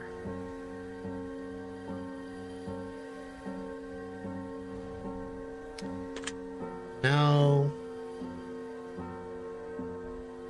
No, I don't think I would.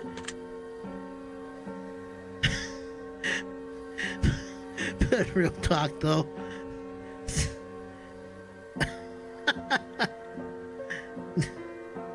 I feel like it could happen. Unintentionally. If you could know the death dates of everyone you care about, would you want to know? No. Would you consider yourself to be a jealous person? No. Would you consider yourself to be insecure at times? Yes. Would you say that you do well under pressure?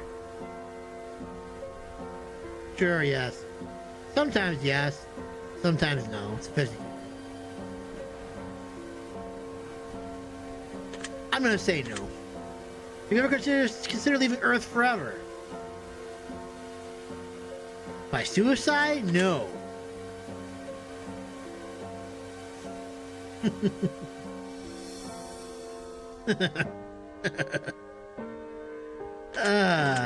No, actually I haven't.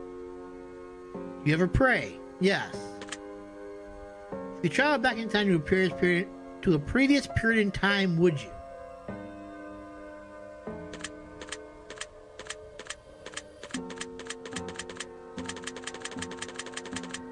That was kind of hard. I mean, I feel like if I could travel back in time, I think I would go back to the time where I got whooping cough. Because shortly after I got over whooping cough is when my kidney started to fail. So I would wonder if I could go back to that time, maybe not do the carpentry class, and maybe just stay at study hall, stuff like that. Then again, I guess maybe that would like change the course of my life. Like, what would happen then? I would pretty much lose everything that I have here now. Would it be better? Would it be worse? Would I still end up being the same person? I don't know. Would time go ahead and make it so that I could be where I am now? Maybe not without the whole kidney thing? Who knows?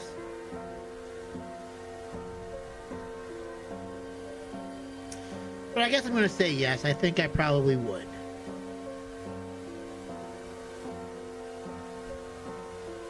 As long as I can forget what I have here. You know, but now that I think about that more now, it's like, even if I did do that, like, would I still have the memories of what I had?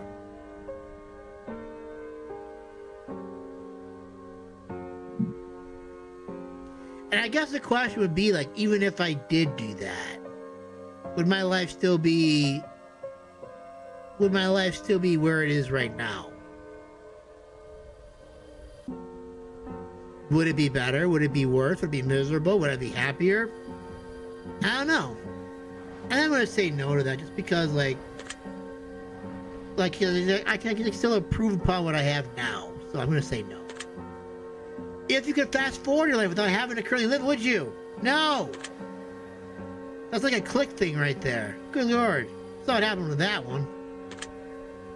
You believe in true evil? Yes, I do. It's better to kill than be killed. You agree with that the statement?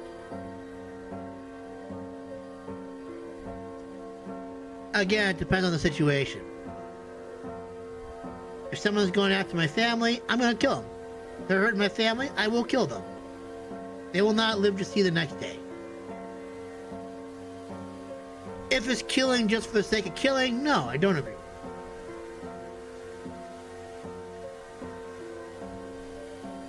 And I guess if they're attacking me, it'd be better to kill as well, because why let them kill me?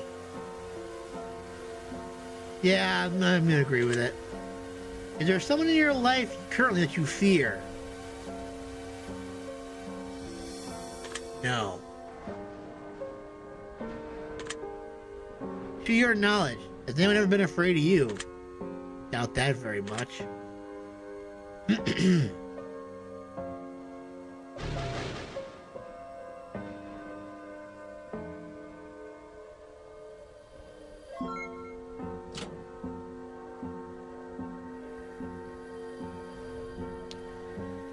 Okay, we played the organ, we did that, we did the clock, we did not tear the butterfly wings off, so now it's like, okay, which way do I want to go? And I go with the bones.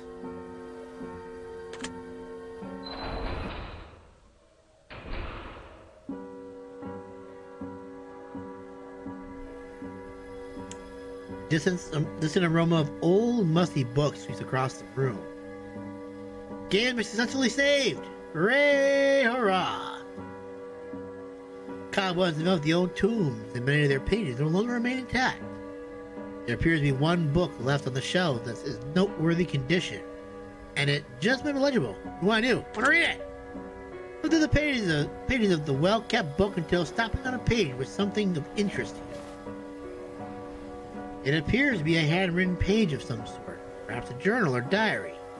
Perhaps it's an open letter to anyone who may find it. It reads as follows. I don't know who's going to read this. Hell, I barely touched anything in this place since I got here. A few things I've come to realize since I've been trapped in these halls. Starters, it appears that there are foul magics at play here. I've found grisly ritualistic altars, human sacrifice, happy corpses, masquerades of nameless bones, and worse. If you can even imagine worse, that is. I've also met a few other wanderers in my journey through these halls. I've shared a few words and have had some knowledge bestowed upon me. I helped a woman escape from a grotesque abomination only to find out that she was a witch with a hankering for human flesh. No one and no thing here is to be trusted under any circumstances. To be quite honest, the longer I spend within the testing chamber, the more I can understand why. From what I understand, the only way out of this place is to find a sacred mirror of some sort. Without the mirror, our souls are forever lost in purgatory, doomed to endlessly wander these halls for eternity. Many come seeking answers. Few make it out alive. I'd love to see anyone survive here for longer than a day or two, and I'm beginning to think that I'll be no exception. Through constant exploration and a ruthless amount of digging, my studies have led me to the conclusion that this place was originally built to keep the souls of the damned from escaping their eternal prison. Whoever built this place wanted something good to come from their presence. Other wanderers I've spoken to believe that these souls who are trapped here are meant to offer wisdom and guidance based on the mistakes of their past lives. A veiled woman used to wander these halls until she was turned to stone. She served as a caretaker and guiding light of the darkness for quite some time before she crossed paths with one of the worst entities that roam these halls. Some claim that not everything here is evil. I'm not so sure about that. I was told that if I came here I would gain the answers I sought. I don't even know if there's a possibility at this point. My skin has begun to rot off my bones, and I don't know how much longer I can last on this journey through what I can only describe as living hell. To be honest with you, I don't even know if I'm still alive anymore. And if I am, I don't know how much longer that's meant to last. Signed, a wanderer.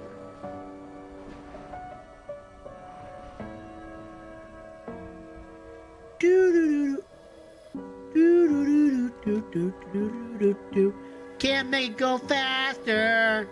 It really, really sucks. Close the book and carefully slide it back into its place on the bookshelf. A wooden grave marker tethered with rope sits before you. What would you like to do? For the grave marker! Here lies gluttony. God. Some feel as though gluttony is a trait of the self-serving who disregard what actions may spell doom for others. Gluttony is also an escape from a reality that's consuming one from within.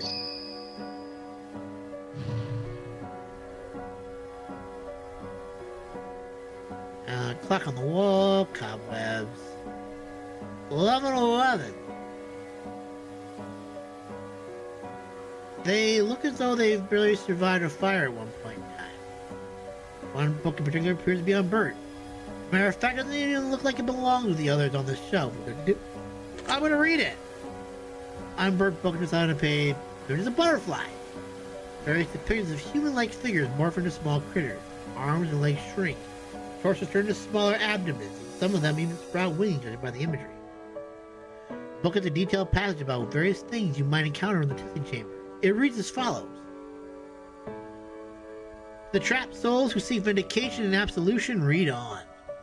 If you believe that your soul has been wrongfully kept within the confines of the testing chamber, you may undergo the trials of wisdom in an attempt to free yourself from these halls and relinquish all captivity, severing the bonds that shackle you to this prison. One of the first steps in this process is finding the old hag that wanders these halls and paying a tribute to her choosing. Once the hag has agreed to assist you, she will bestow upon a transmogrification spell, which will turn you into a creature of your choosing. You may choose to become butterfly. That's easier to get around, and you can make yourself more or less noticeable by sticking to the shadows, only venturing into the light when deemed necessary. This also allows you to keep yourself out of range of threats from down below, as most of the entities that wander these halls do so by foot. Once a transmogrification has taken full effect, you must seek out a wanderer and offer your life to them. If the wanderer accepts, you must bestow upon them a blessing of knowledge that may aid them in their journey. If the watcher deems you your blessing worthy of your freedom, then your soul shall be ever freed from the testing chamber. Where your soul travels after this process is complete is still unknown, but one thing is for certain. No soul who's ever left these halls ever returned. Signed, Alice.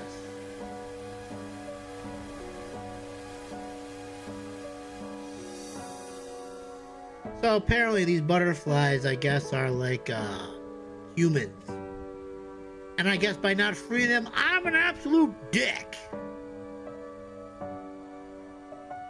I actually remember this. And even then, I still didn't want to rip the wings of the butterflies, because why? Butterflies are cute and adorable and should not have their wings ripped apart, even if they are humans. The wood used to build these shells almost seems as though were rotted before the shells were actually constructed. The books themselves are not in much better condition. Some of these books almost look familiar to you. Perhaps they're alternate versions of something you've read before. Something doesn't feel right about the books that rest on the shelves before you. It's almost like they're not quite what they seem. Perhaps they're not even books at all. We move on.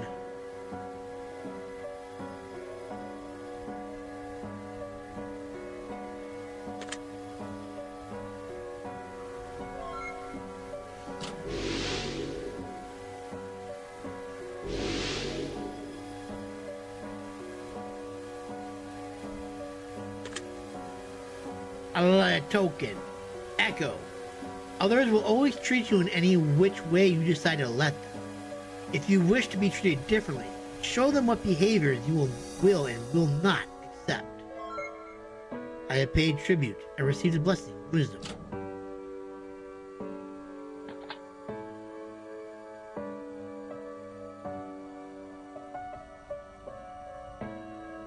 An old wooden chest rests before you, locked and chained shut. Handprint appears to be carved into each side of the chest along with a set of words. The words are as follows. Offensive and defensive. Offensive. Chain on the chest breaks with a loud metal clank.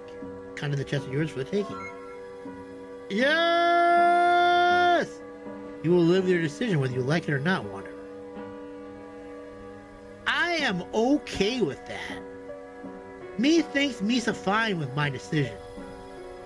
Now say, where's the book? Blah, blah, blah, blah, blah, blah. Would you consider yourself to be a gambler? No. Would you consider yourself to be a confident individual? Yes. Would you consider yourself to be more or less independent? Yes. Would you consider yourself to be attractive? Yes. If you could implant a microchip into your head that would replace all handheld electronic devices currently used, and your hand would act as a substitute for anything and everything you could need in that regard, would you do it? No. Do you lie to people on a daily basis? No. Have you ever been afraid of suffocating? No. Have you ever been afraid of someone breaking into your home and harming your animals? I don't have animals. No. Are you confident in your ability to defend yourself if need be? Yes. Would you fight against insurmountable odds in order to protect a stranger's life from the others who sought to wrongfully do them harm? As a stranger? Maybe. But probably not, if I'm honest. Would you consider yourself to be materialistic? Other than looking at all my games, stuff like that, and everything else I have, I think computer, the green screen, everything I have, I would say yes. Do your friends often share a similar set of morals and values to your own? Sure. Do your friends often share your same interests, dreams, and ambitions in life? Probably not. At least in the dreams and ambitions part, anyway. I'm gonna say no. If you can't beat them, join them. Do you agree with this expression? No. Do you believe in the idea of soulmates? Yes. Finish inking your final answer in the journal.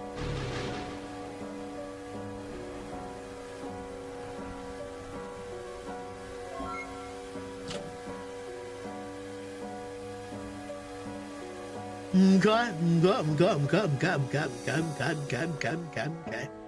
Read the books. Treat. We looked at the next sin. What's this? Oh, that's nothing. I feel like I want to go this way.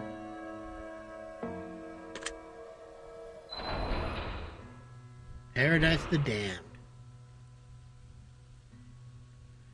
I'm outside finally. The bright sunlight burns your eyes and causes a brief but blinding headache. Out of the darkness into the light. Join the warmth while it lasts. Game is successfully saved. Can I go backwards? Of course I can't go backwards. This tree has managed to survive the heat. It provides a relaxing shade underneath its branches and leaves.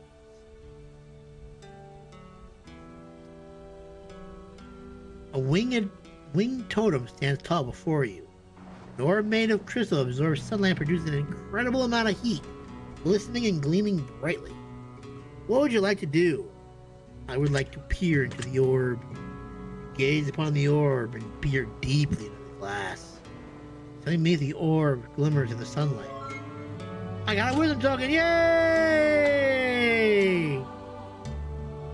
Can I go backwards? No, of course not. Who is this fine specimen right here? Notice a small cat-like creature wandering around aimlessly. What do you want to do? I want to talk to it! Pet it, I mean! Foxy! He reached down to inspect the tag that securely fastened to the collar of the animal. It reads the name Foxy. Please don't jump scare me like you do in FNAF, please. You give Foxy a gentle pat on the head. No. Foxy liked it. A note was put into the bulletin board. It reads as follows. You don't have to stay, but you don't have to go. You could survive here forever, but at least deserve to know. The fruit is safe to eat, the water is as fresh as can be, and it is safe. And if you choose to stick around, you'd be in good company. Yeah, well, I got a kitty over here. Yeah, man. Good king, what's his name, looked out on the geese of Stephen. She loves me. She loves me not. Seeing better days, he's been desperate need of water. Dude, I wanted so badly to give this tree water. But I don't even think I can. Beautiful green leaves grow brightly and healthfully. Nope. Why are you so strong? Why are you so strong, cat? Why for you block me? Why for you block me with your cuteness, kitty? Can't talk to the water? A desert cactus is covered with thick thorns. It's probably not wise to touch it. I won't touch it. This plant offers what appears to be a bright red, ripe, and sweet. I won't take a bite. Bite eagerly into the fruit. Sweetest of juices flood your mouth and generate a delectable taste unlike anything you've ever eaten. Nom nom nom nom nom. But it appears to be a bright red, ripe, and sweet to those who are hungry enough to take a bite.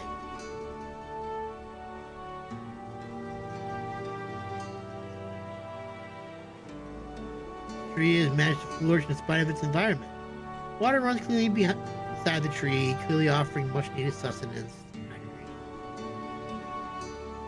Water seems to run cold and fresh from the mountainside. But do you think I could give that tree water? No! Of course not! The old well is open and welcoming in the hot desert sun. It appears to be functioning and equipped with all the necessities to gather water. Will it let me though? No!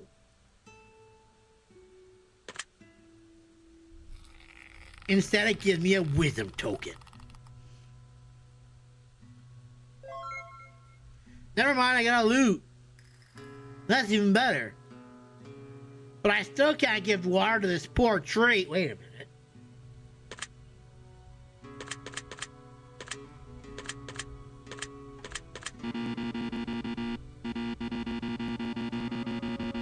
It won't let me give it water! Rigged!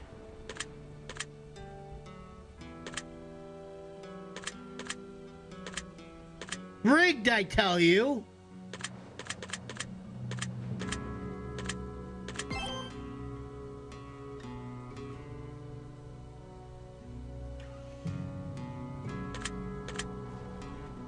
Rigged, I say! That's okay, tree, I tried.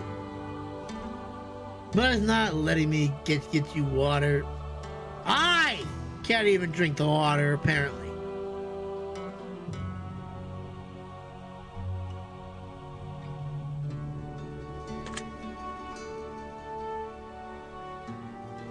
Do you ever wish life could be free of drama? Yes. If you could leave your current life to live in paradise, would you do it?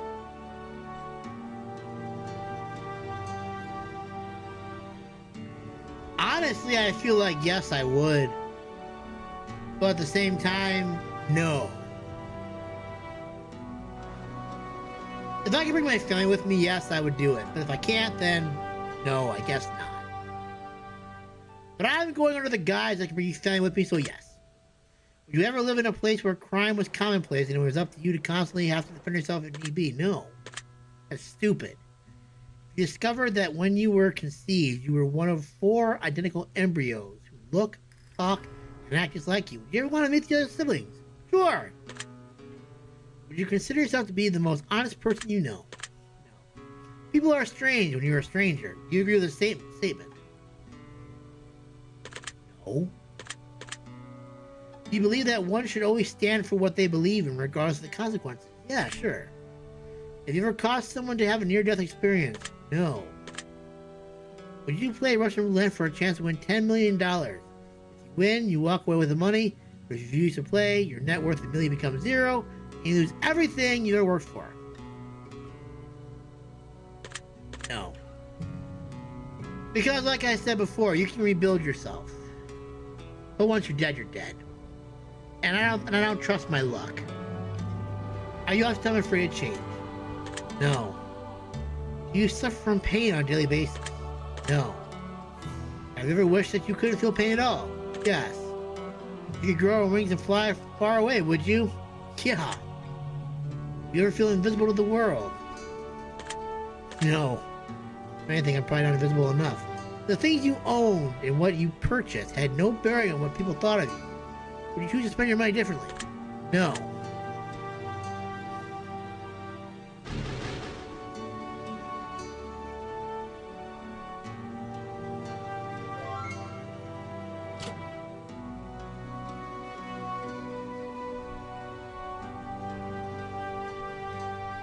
Yeehaw! Well, damn it.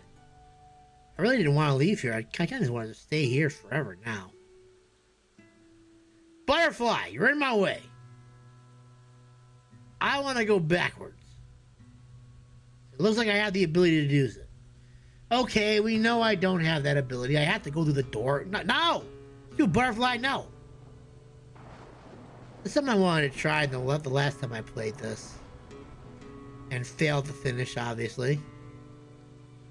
Before you stand an open door, yada yada yada, yeah. Back into the darkness.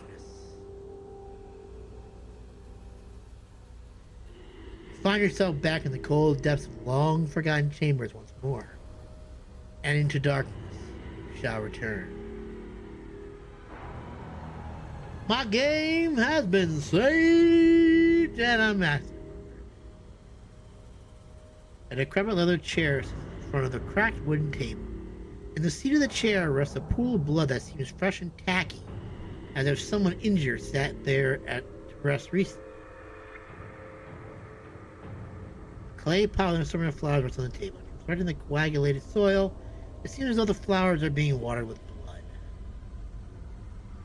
Worms writhe and wriggle between the dirt and bloody flower stems, seem to be feeding on chunks of flesh and bone in the soil itself.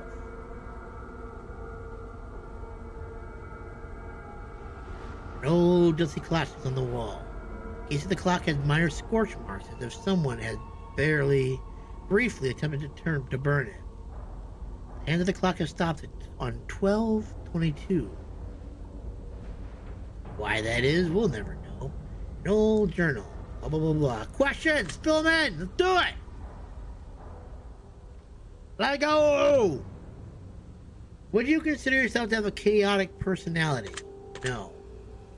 Would you consider yourself to be a passionate person? Yes. Would you consider yourself to be a gentle soul? Sure. Would you consider yourself to be kind? Yes. To your knowledge, has anyone ever hated you? Probably yes. Have you ever truly hated someone else? Yes, I haven't.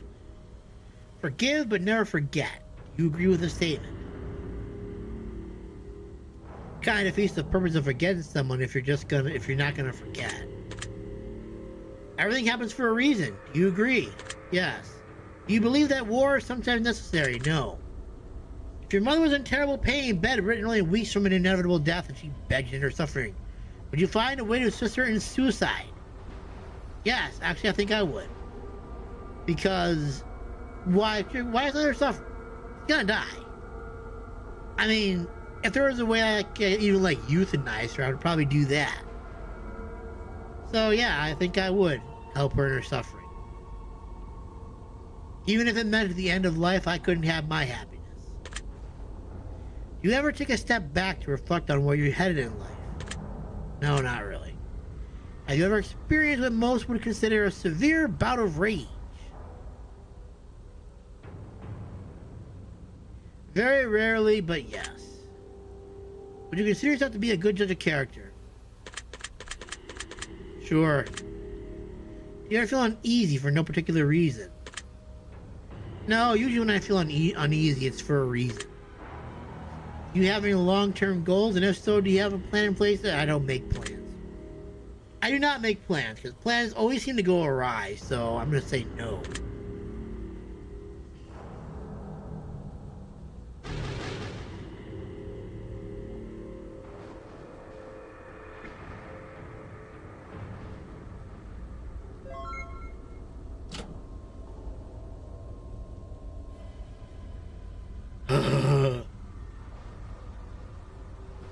Pot of flowers sits on the wooden table. Flower pot seems tilted slightly, as if it's sitting on top of something and providing like a balance. I want to look under the flower pot. Small token. More wisdom shall be drifted upon me.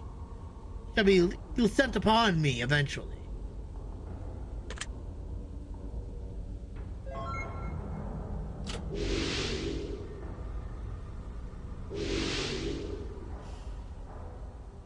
Oh, wise statue of the wisdom lady. Please, give me your wisdom. The grass isn't always greener on the other side. The grass is greener wherever you decide to water it. Ooh.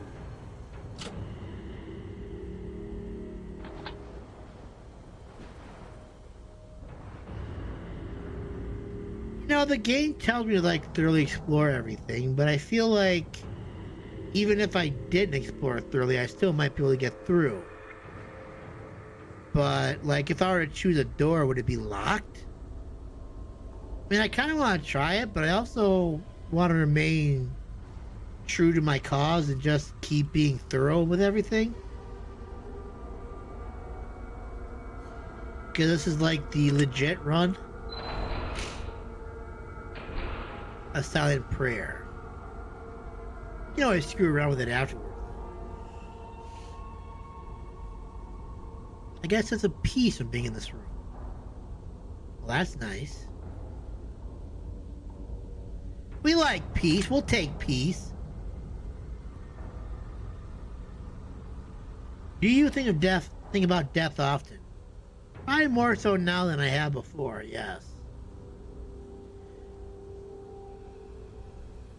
Yeah. Do you believe you're going to live a long, eventful life? No, actually, I don't. Do you ever talk to yourself? Yes.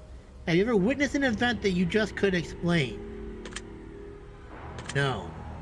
Have you ever had the fear or suspicion that someone's living inside of your house? Like, no. It's literally a single room apartment. If someone somehow manages to sneak in here and is living here and I didn't know about it, that's just poor observational skills on my part. No.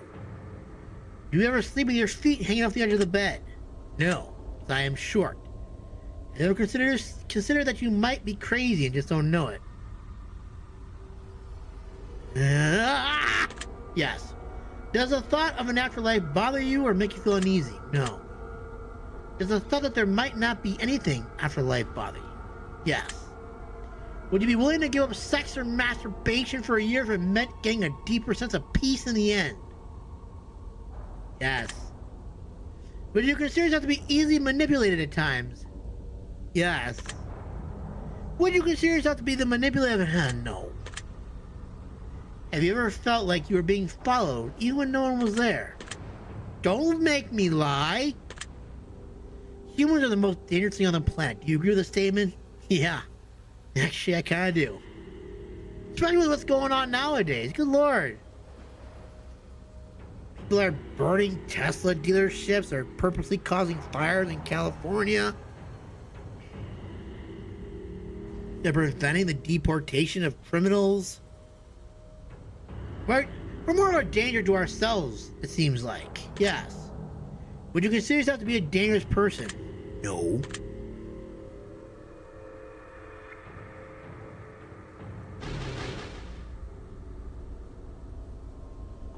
Final page of the journal, blah, blah, blah.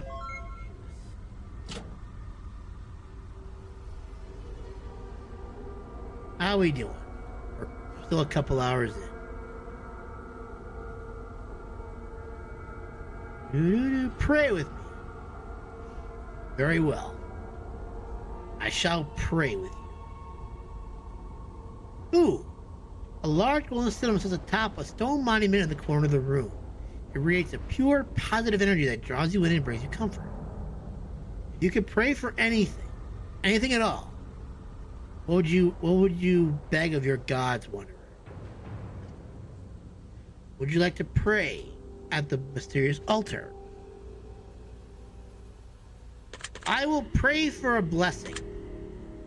Kneel before the altar, shut your eyes, and meld into the blackness of the room. Recite a prayer in your hand. Ooh. That was cool.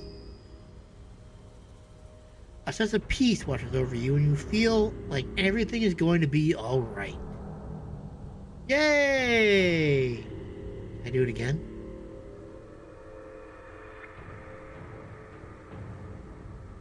Nope.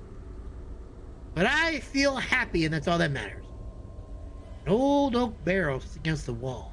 As you listen closely, a knocking seems to be coming from within the barrel. What would you like to do? I'm gonna knock on the barrel. You extend your hand towards the barrel and begin to knock back. As you pull your hand back, you feel something in your palm. You've acquired a wisdom token. Noted. sound of a door unlocking can be heard in the distance.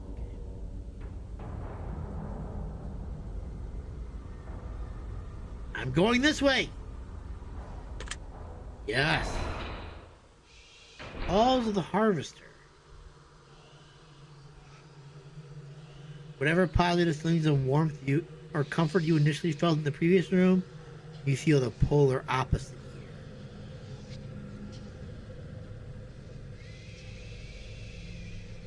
here. Yep, that's definitely not something good.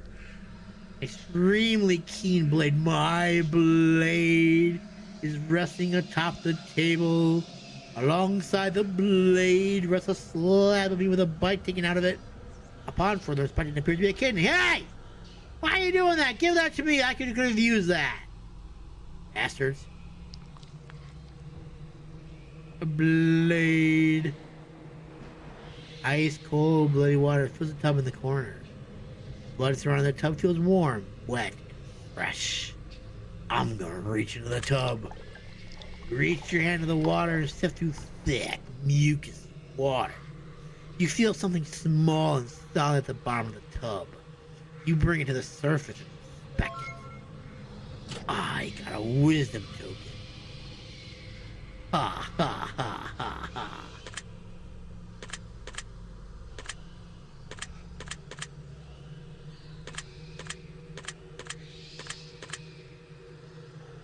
I've uncovered 4 of the 7. I wonder if I unlock all the sins, if that'll be like the end of it. I have saved 20 times. I've been playing for 5 hours. I'm gonna read it. Here rests wrath. One's wrath may be a burden upon one's very own soul, but not upon the soul in which wrath is sucked. For if we were to set out for a plot of dungeons and retribution, we must first dig 2 graves before we begin our journey forward. Ours, and of all the people we take out along the way.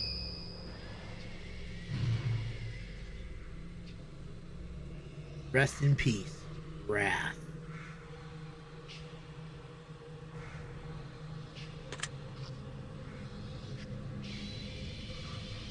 Would you consider yourself to be a highly accomplished individual? No.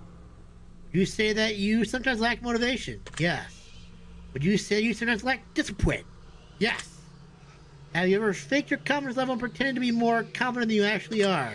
No. Have you ever had the regret of keeping someone in your life for too long? No. Would you say...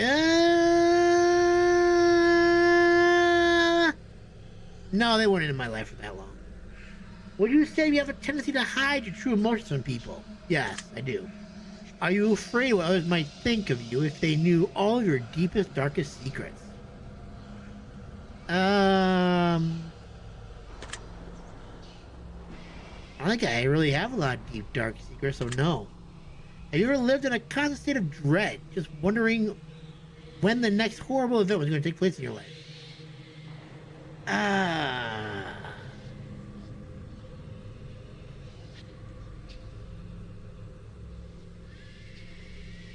No, it's not constant. It's inconsistent. Have you ever used a substance or activity to mask your pain or avoid your reality?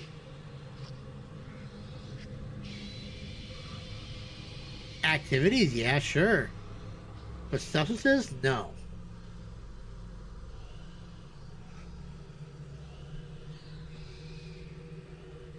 I don't think I've ever used it to mask it, so no.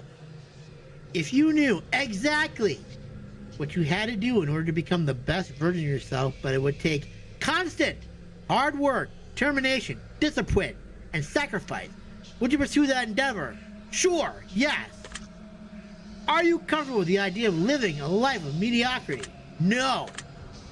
Do you believe that for one reason or another, for better or worse, most people don't deserve you or what you bring to their life? Yeah, okay, yeah, sure, I believe that. Only the ones that I let into my life deserve the best of me.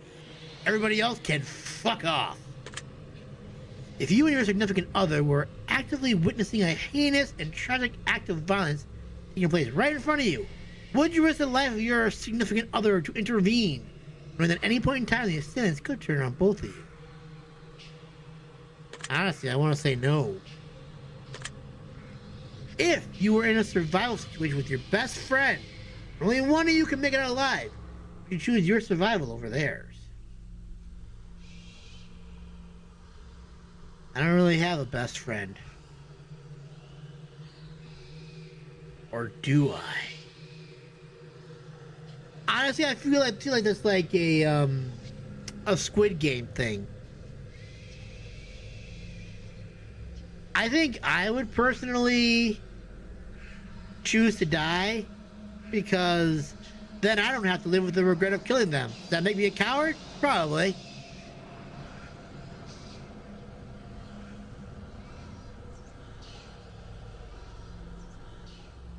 So no, I don't think I would choose my survival over theirs.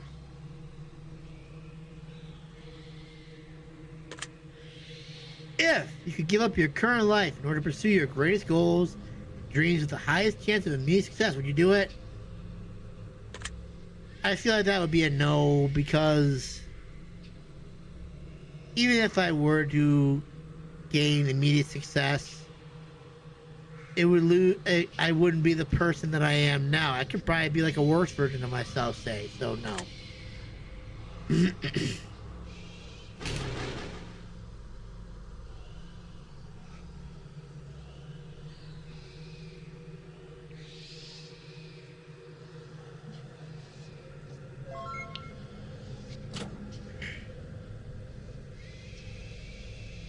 I mean, life sucks, to be fair, for sure, but I don't think I would ever, like, give up what I currently have to have something else.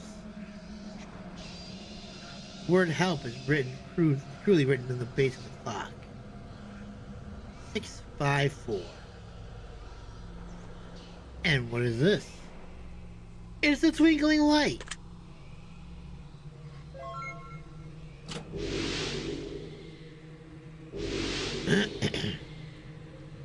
I will offer my wisdom to the god, to the statue. While others are thinking, you should be doing. Wow. What a nice.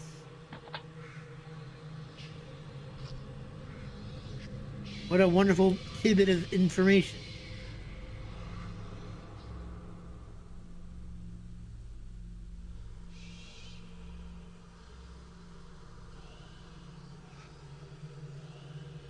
I often wonder if there's like a rhyme or reason to the door you can pick at the end. Bit of fools, no! Something calls to you and pulls at your very soul. It almost feels like something in this room is begging you for help.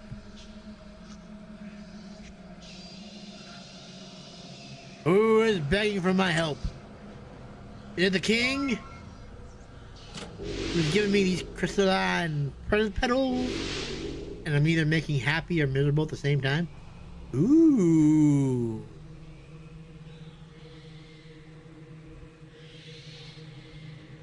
Old dusty clock. Piece of rotten flesh inside the case of the clock. Maggots have begun to feast on the remnants of whatever rests inside. Snapped in half. Can't even tell what time it is. Incantation. You have nothing to place on top of the platform. Well, that's... A bloody birthday cake sits on the dirty floor. The candles have been lit and already snuffed out. What would you like to do? I would eat a slice of the bloody cake. Nom nom nom! I got a wisdom token. I got a wisdom token. Coated in a thick layer of dust, and within the dust, an imprint of an object seems to be seemingly have been removed. Yelp. A bit of skull and assorted bones rest beneath the floor. You hear faint whispers coming from the pit calling out to you. What do you do? Dig through the bones! Dig through the bones and find two skulls that seem to be emanating a large amount of energy. Almost as if they're calling to you. As you hold the skulls in your hands, the whispering you once heard is silent. And now, we place the skulls upon the platforms in the corners because that's what we do. Ah, it seems satisfied. That was a dog. A place for everything, and everything in its place. The room suddenly grows colder. Something about the energy here has shifted. Well, that sucks.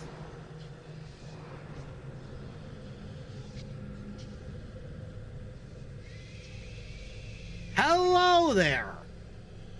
I see you, skull with candles. But first, we answer the questions.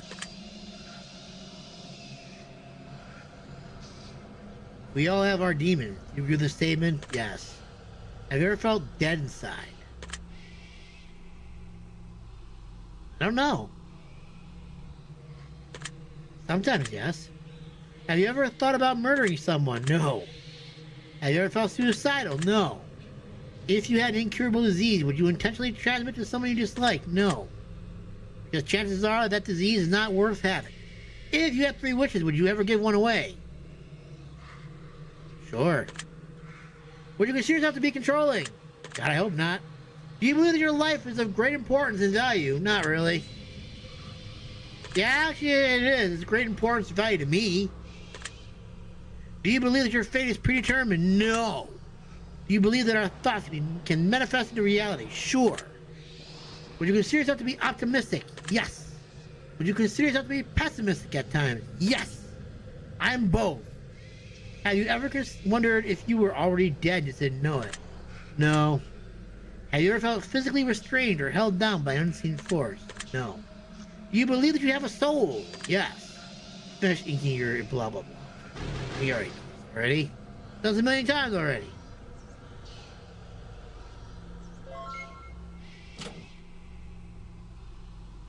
How many times have we done this so far anyways?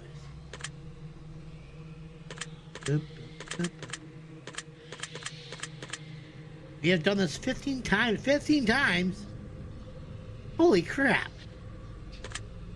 You've answered a lot of questions so far. Alright, what about you now?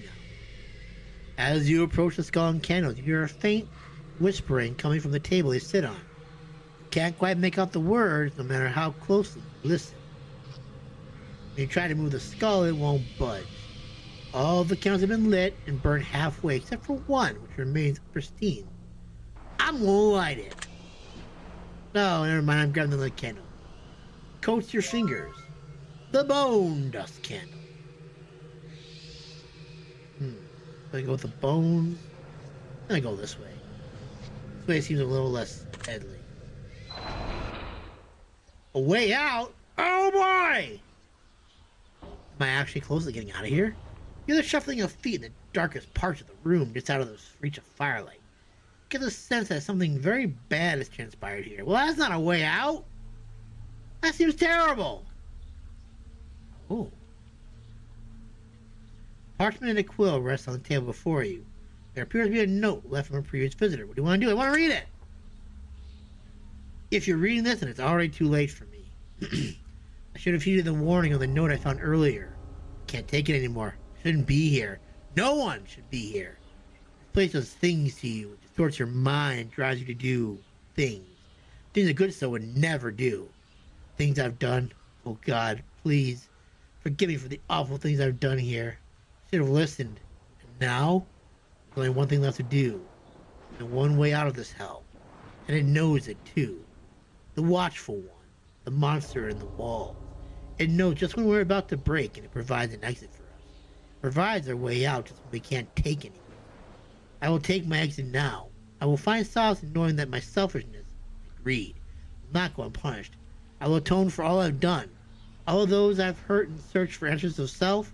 I will take my leave and pray that my soul finds its way out of these wretched chambers once and for all. Signed, Just Another Wanderer. That's unfortunate.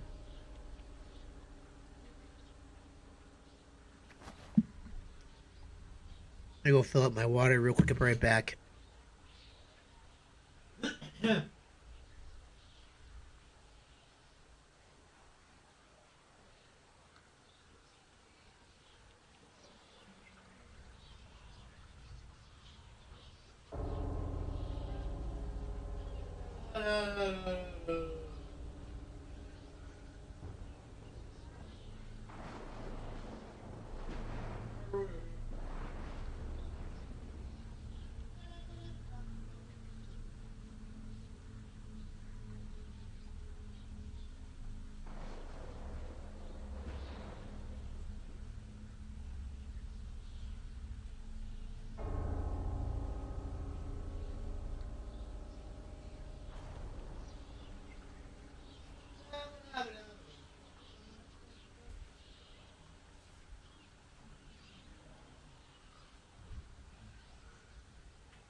Mm-mm-mm.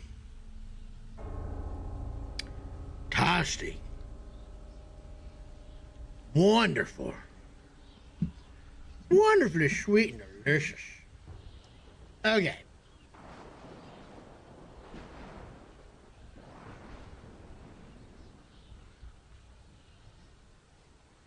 Water.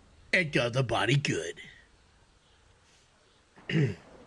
A blood-spattered statue of an angel sits where her eyes fixated on a blade resting in blood, resting atop a stone table. It almost seems as though the angel's eyes shift and look at you for a brief moment. Perhaps your own eyes are merely playing cruel tricks. A blood-spattered statue of an angel stands before you, pressing her hands together with her head hung low, deep in prayer. As you stand near her, you can hear a faint whispering coming from the statue. It briefly looks as though the statue's lips are moving, as if the angel is mumbling to herself. The longer you stare, the more silent and still the statue grows. A dull iron blade rests in blood, resting atop a stone table. There's a certain darkness that emanates from the blade, and it gives off a very negative energy. You get the sense that this blade was not used with the best of intentions. I mean, that's fair. Old wooden chest stands before you, handprint words. 2 words are as follows: rags and riches. Rags.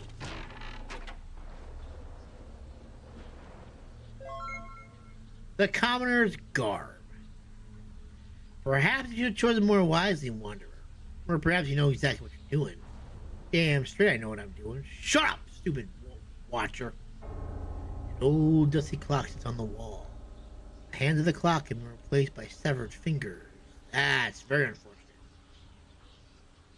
The fingers on the clock have stopped and frozen on 1:11.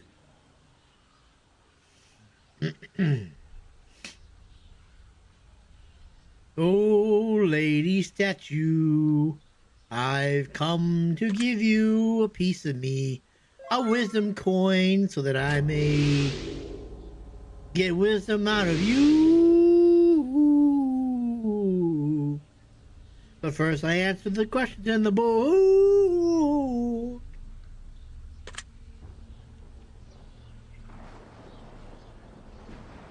Do you love yourself? Yes. Have you ever hated yourself? Yes. Have you ever wished you had never been born? No. Do you ever get chills up your spine when someone walks behind you? No. Have you ever watched someone die?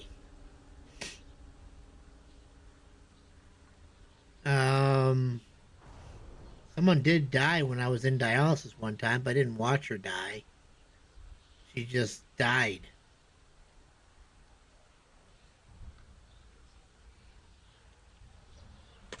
So no, I haven't watched someone die. Have you ever stolen something personal from someone and then returned it without them knowing? No. Do you always lock the doors to your home? Yes. Do you sleep with the window open? No. Would you add a decade onto your life if it meant taking a decade off the lifespan of a random individual whom you'll never meet or come in contact with? Probably not. Have you ever felt like someone was watching you through your windows?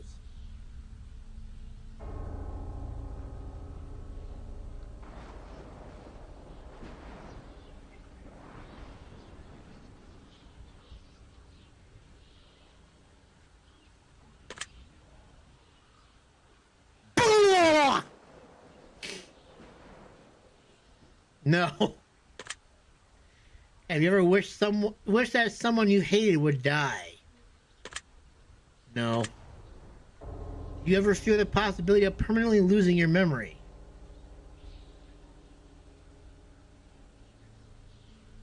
Yes.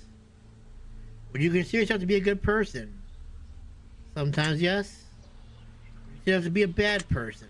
No. Have you ever felt like maybe you're not even a person at all? No.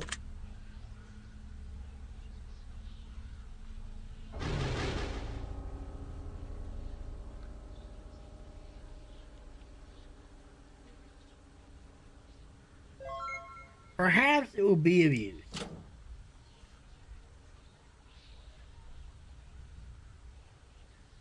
Dusty clock, severed fingers, 11.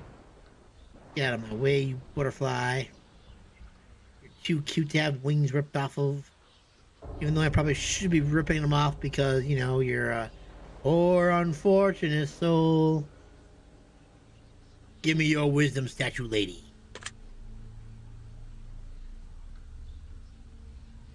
If you believe you can do something, then chances are you can. If you believe you can't, well then, you're probably right about that too. The blessing of wisdom. I'm gonna go this way.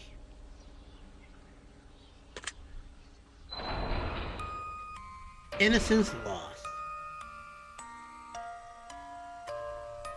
As you open your eyes and gaze around the room, visions of your childhood cloud your mind. Some memories bring you nostalgic bliss, whereas others bring you brief heartache and grief before you quickly flush the thoughts from your memory and continue onward.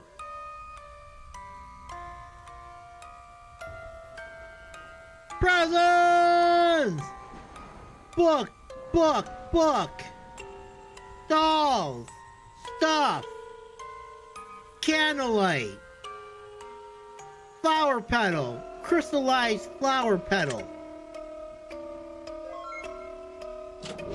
Crystalline petal! What are these now? Blood-soaked gifts are the table before you.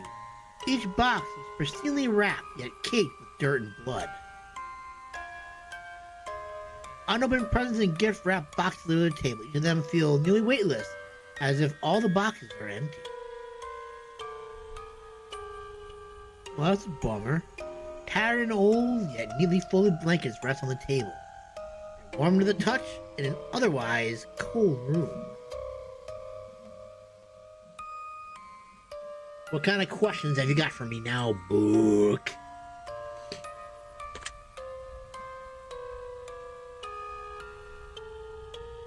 Are you afraid of being forgotten? No. You ever heard voices in your head? My own voices, yes. Do you have a habit of starting projects and not finishing them? Yes. Would you say you get sick easily? No. Do you ever feel like things end poorly for you, even when they've been going well right up until the end? Not that they've been going well, no. Do you ever feel like life has been disappointing? Sometimes, yes, I think it has been. Would you consider yourself to be a disappointment? No. Do you ever feel tired, drained, and like you wish you could just sleep forever?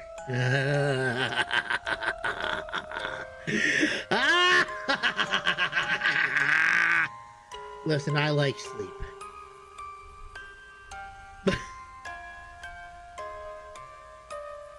You know what? I'm going to say yes. Sometimes I do wish I could. Do you sometimes have difficulty going to sleep or even staying asleep? No. Do you ever wish you could be more productive?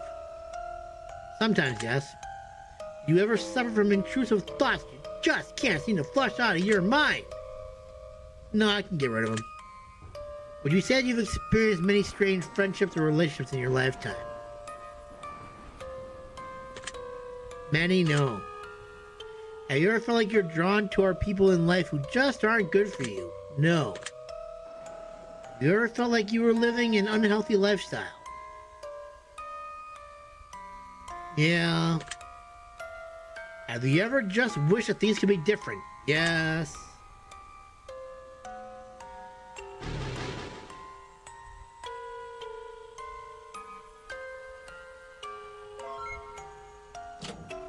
More pages!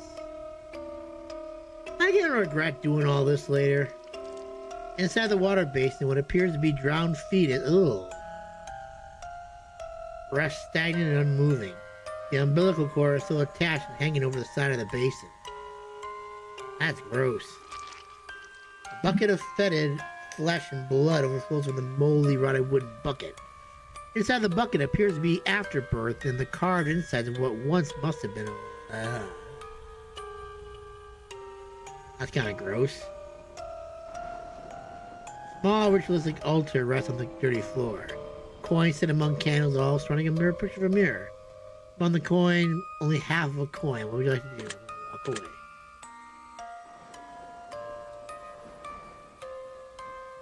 Bleeding eyes. Blood-soaked thighs, innocent cries, Dolly dies. Morbid sin, look within.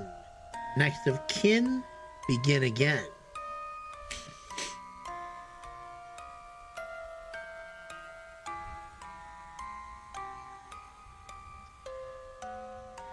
I'm taking the red one. Because I like the color red. Even a blue doll too. I'm gonna pick up the red doll just because I can. The bloody red doll. There's a blood-soaked coin underneath its dress. I got a wisdom token. And now they're all dead. I regret nothing. I'm going right. Yes. Blood money? Oh man! The metallic smell of iron stings your nostrils. You hear the clanking of coins in the distance and catch the glimmer of something in the shadows out of the corner of your eye. Oh, that's sad. Hello, goobly goblin! Demonic stone figure resides in front of you. It appears to have a space for something at the base of the statue. What to do? Walk away, except I don't have it right now. A mysterious altar stands before you. On the altar rests a tattered diary. The first page seems to be ripped out. The parchment material used in this diary seems familiar. Perhaps the missing page could be reconstructed if one were to find enough pieces.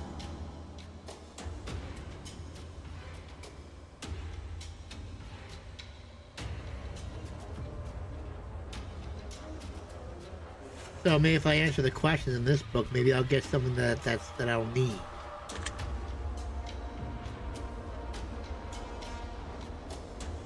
Do you ever have dreams that you could swear are real? Yes. In the past, when you felt positive or happy? Have you ever experienced an immediate sense of negativity that just sucks all your happiness away instantly?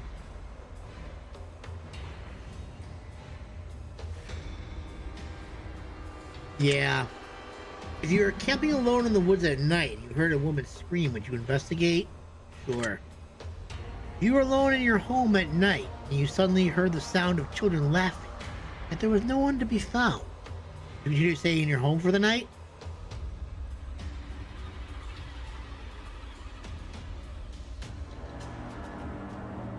I would investigate, but yeah. They're just laughing. If you were camping in the woods alone, something kept unzipping your tent, and you couldn't figure out what it was, would you continue to stay in the woods? No. If you saw your neighbor putting a dead body in the trunk of their car, would you attempt to stop them? I wouldn't attempt to stop them, but I'd be calling the cops on them real quick. No. If you were driving home at night and saw a naked woman on the side of the road covered in blood, would you stop to help? Sure. If you were fast asleep in your bed, only to be awakened by an unseen force grabbing you and shaking you violently, would you have to go back to sleep once it was over? Probably not, because I'd be too scared. If you were in an empty grocery store and a strange man appeared and suddenly started sprinting at you, would you turn and run? I don't run. So no.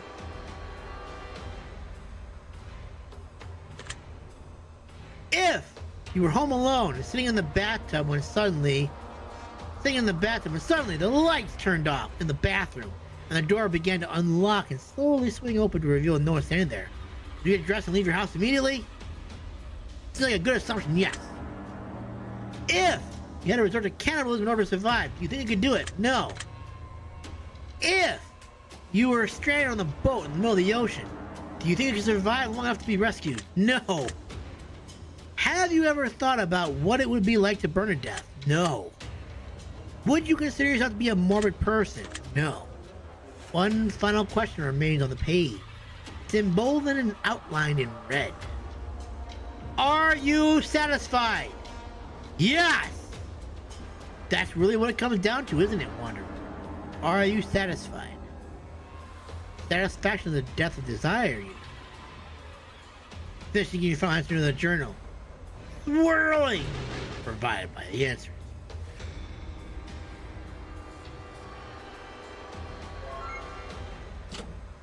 The decision has been noted. Come back over here. Oh boy, look at that! It's going purple! Oh baby! A mysterious altar stands before you. Upon the altar rests a tattered diary. First page can be ripped apart. The parchment material used in this diary is familiar. You begin to piece together each torn journal page that you've collected from previous rooms to form a full page in the diary. Oh, this is going to be sexy. Final entry. An empty sky leaves our prayers in vain. A solemn swear through darkened window pane. We confess our sins of flesh and blood, for we're buried deep and swept away by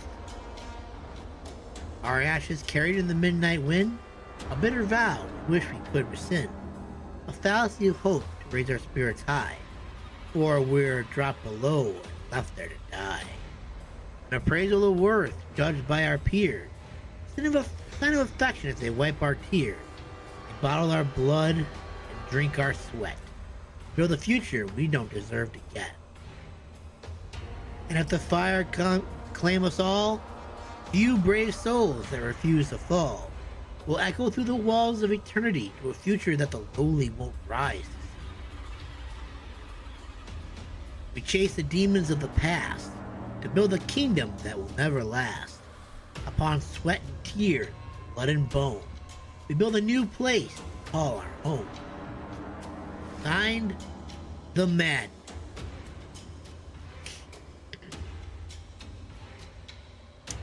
I wonder, well, no, probably not. Because if I didn't do it, I guess the question was, like, would this have changed regardless, based on my choices again?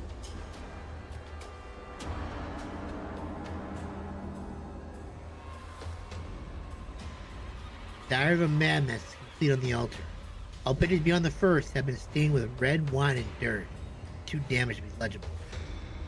But mine is because I picked up the stuff. Also, I didn't find all the sins. So I guess it's probably a good thing.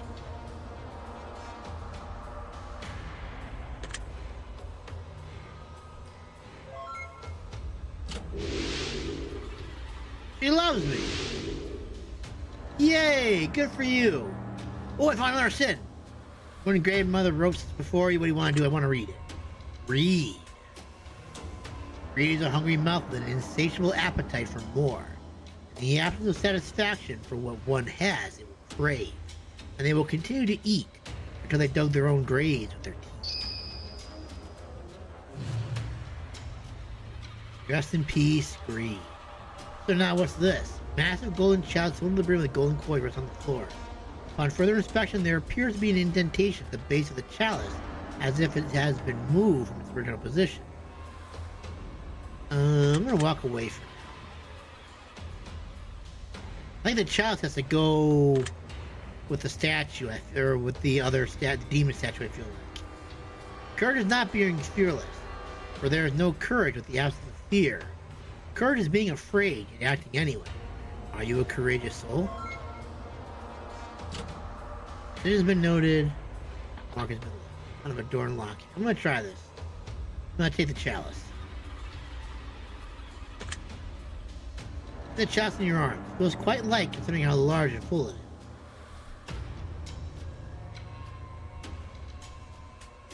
The demonic stone figure resides in front of you. It appears to have a space for something at the base. What does he do? Place the large golden chalice at the base of the statue. Golden coins within the chalice quickly melt and turn to blood, overflowing and spilling onto the floor. Blood forms a symbol on the ground before you. The chalice runneth over with blood. A single coin left in the chalice, unmelted and undamaged. Unlike the others that it sat amongst, and it floats to the surface, carried by the steady flow of blood. I got a wisdom token. That kinda sucks.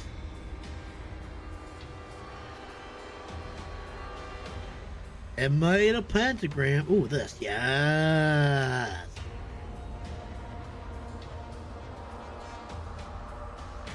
Future and present. Present. Loud metal clank. A magic mirror! Do you like what you see, Wanderer? Or perhaps you're afraid of what you might see when you gaze a bit deeper. I don't know, but I got a mirror. That seems to be a good thing. I don't know which way I want to go. I did you, right? Yes. Good. Good! Yes. The entire... Oh, no. You think you hear what sounds like someone flipping through pages in a heavy tone. Can't quite figure out where it's coming from. You don't see anyone else with you in the room. Well, that sucks.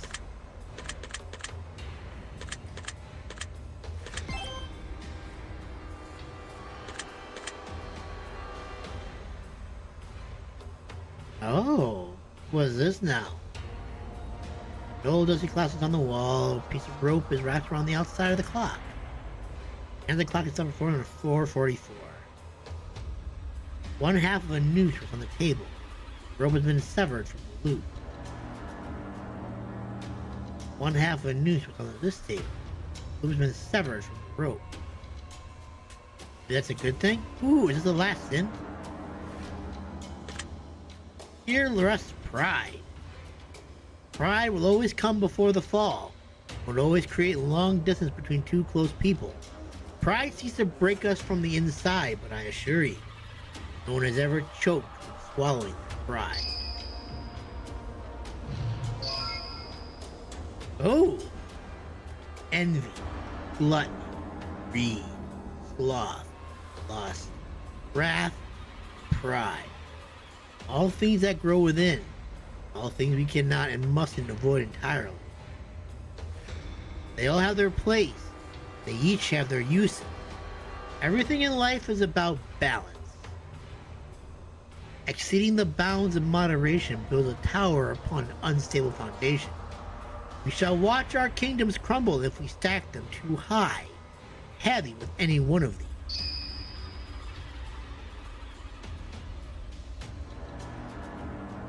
Rest in peace, bride. Does that mean I got all the sins?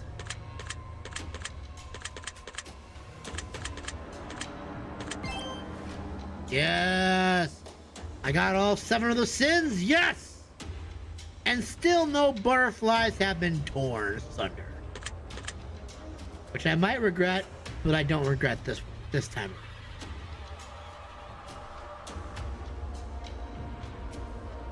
A chest. 2 words are as follows. Knowledge and power. I'll do knowledge. A book of knowledge. It's interesting that you'd make a choice like that one, especially considering how they're essentially the same thing. Knowledge and power, one and the same. Uh-oh.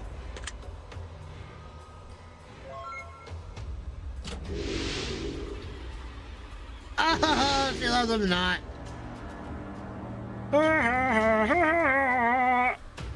No more books. Blood-soaked journal sits atop the wooden table. There's a long list of questions with blank spaces found.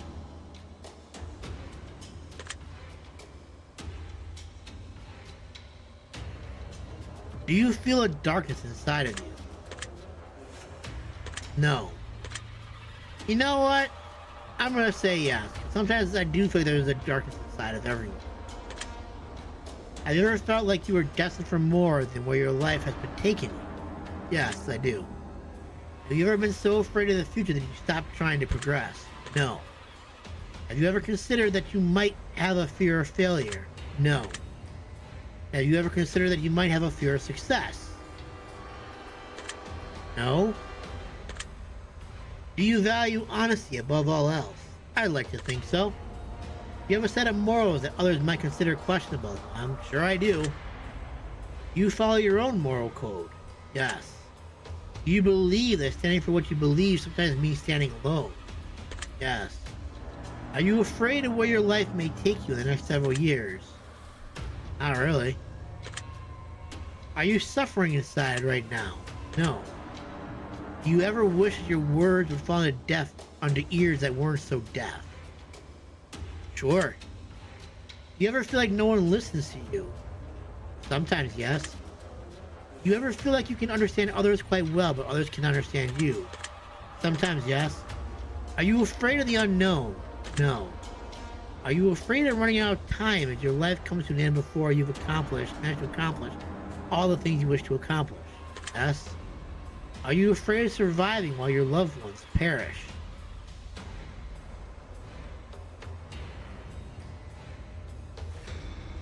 No, I'm not afraid. But it's a sad thought for sure. You have a fear of abandonment. From close people, yes, I do. You carry around a lot of heartache from your past. Not as much as I used to. Do you harbor resentment for others who have done you wrong? I don't think a lot of people have done me wrong. And even the girls that scam me, I don't really feel any resentment towards them either, so no. Would you say that you have some regrets in life? Of course I do. If you could do it all over again, would you do anything differently? Yeah, I think I would. Are you proud of who you've become? Absolutely. Yes. You feel like your choices and circumstances in life have made you who you are? Yes, I do. Do you wish you could have been treated more fairly by others in the past?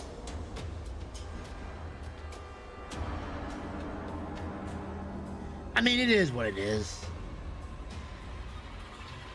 No. You strive to treat others better than you might have been treated. I try to, yes. You ever wish you could help more people?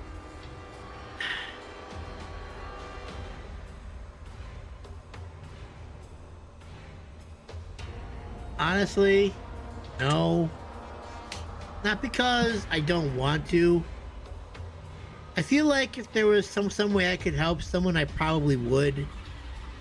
But if we're talking about like random people on the side of the street, stuff like that, I'm a little bit more leery about that, because it's like, sometimes it's like, could they have like a gun or something like that, or some of them seem a little bit you get that feeling sometimes that like they're disingenuous and whatnot. So,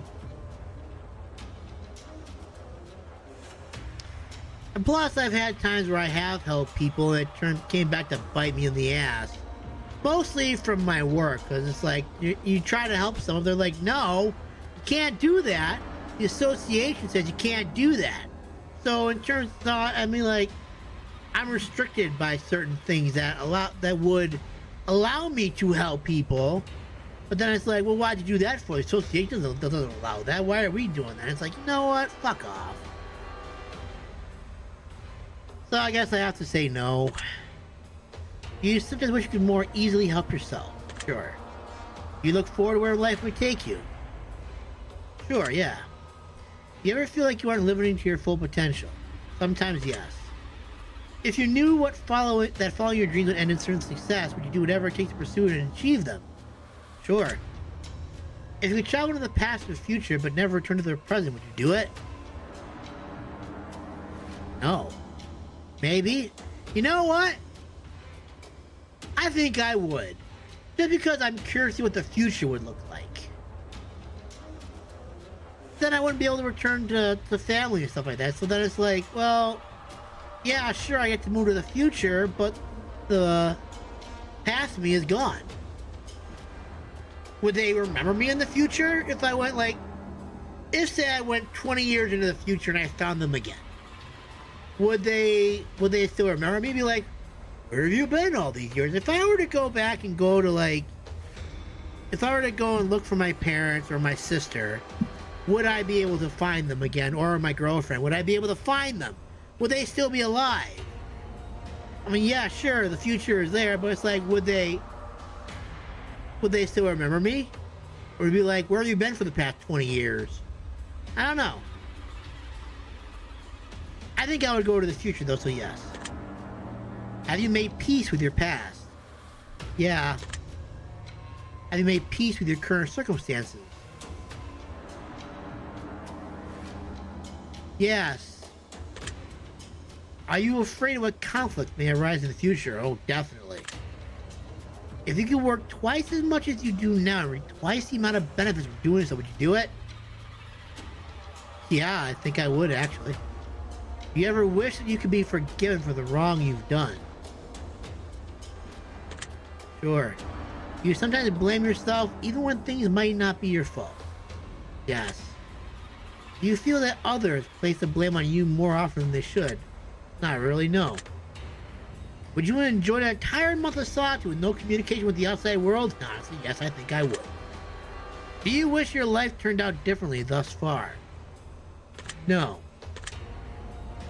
Are you proud of what you managed to accomplish? Yes. Do you feel like you've accomplished more than what you already have thus far? No. Have you ever felt like you're wasting your potential in life? Sometimes, yes. Do you ever get the sense that you have a hidden talent or undiscovered potential that's waiting to break free? I'm gonna say no. I don't think I quite do. No. Have you ever felt like there was something special and unique about you that you just can't place your finger on? Yes. You have a difficult time trusting others? Fortunately, no. I feel like I should be a little more hard in trusting people, but I tend to trust them more than I think I do. You ever get the sense that your mind works differently from others? Honestly, no. I don't think it does. But in today's sense, yes, I think it does. Have you ever wanted to make other people happier than the world has made you? I think that'd be a good thing. If I told you that everything's going to be okay, would you believe me? Sure. One final page. entry of the journal, there rests a small token between the pages. I got a wisdom token! Oh yeah? What was that? Oh, shush! Don't want to hear it. Shush! That talent must remain secret forever. In the back of the journal, there's simply one final question hidden away. There was a set of switches on the wall, each of them with a color and a number designated to them with no other indicator as to what the switches did. Which switch would you choose to flip? I'd flip the red one. Your decision has been noted. Your mark has been left. The door unlocked can be heard in the distance. Now, what is this? An old stone plaque sits pressed against the wall. Chiseling has been lost at the test of time, and you can't quite make out what it was once meant to read. Well, that was stupid and pointless. Alright. I feel like if I go down this door, it's gonna be bad. So I'm gonna ignore that door and go down this door instead. Upon a rotting house. Smell of mold fills the chamber you now reside in, like any that you've experienced before. There's an unmistakably overabundant dampness and an exuberant amount of humidity that hangs heavy in this room. To add to the already overwhelming amount of discomfort this chamber has brings, the sound of water constantly dripping from the ceiling and walls is enough to drive someone mad if given enough time.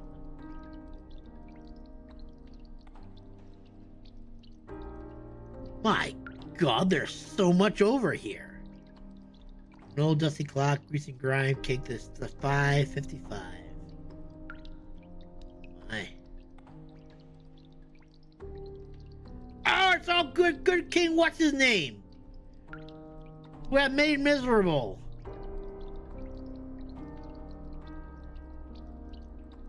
Stone statue of a woman says before you, flowers and lay a token.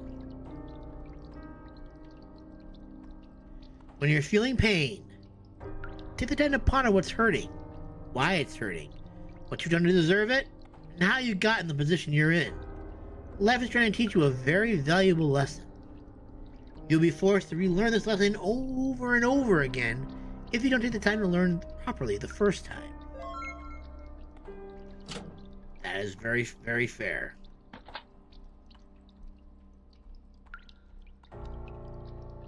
An old iron stove sits in the corner. It's fairly filthy, but well kept in terms of remaining intact and unbroken.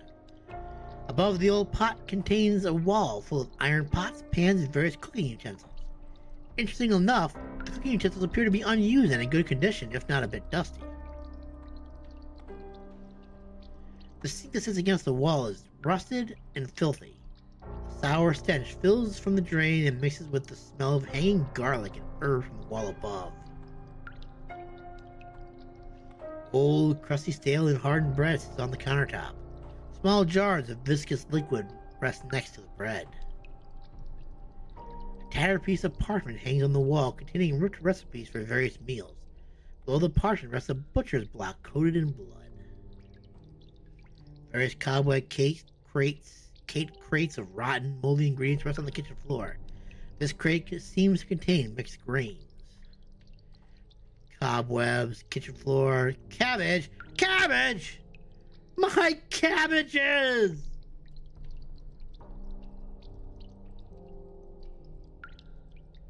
What does this one have? Salt preserved fish heads that have not been kept properly. An odd mix of carrots and peppers.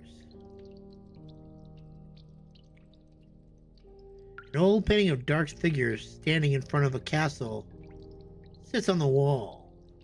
The figures in the painting are faceless, yet you can feel them watching as you gaze upon them. That's not cool. An ash-smudged map of lands you've never seen or heard of before rests on the wall. Nothing about the lands or travel routes seem familiar to you whatsoever. Broken glass with chunks of flesh and heaps of blood rest still on the old splintered oak table. Cobwebs cling to the stools resting around the table, and the legs of the chair seem to be chewed apart by some small critter, adding to their degradation.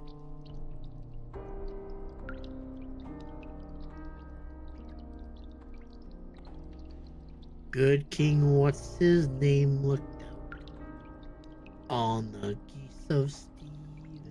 An unworldly king is alone at a decrepit wooden table, lost deep in thought.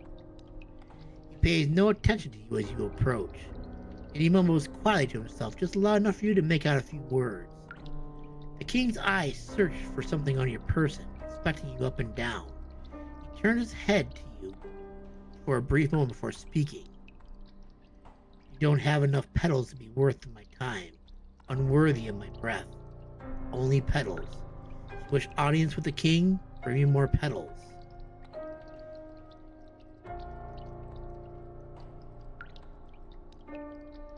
What do you mean I don't have enough petals? I've collected every other petal known to man! At least I thought I did. I got 20 crystals! Was there more? I didn't see them? Or is that something that comes in like a second playthrough or something like that? Screw you, King! I'm going down this door because I can't bear to look at you.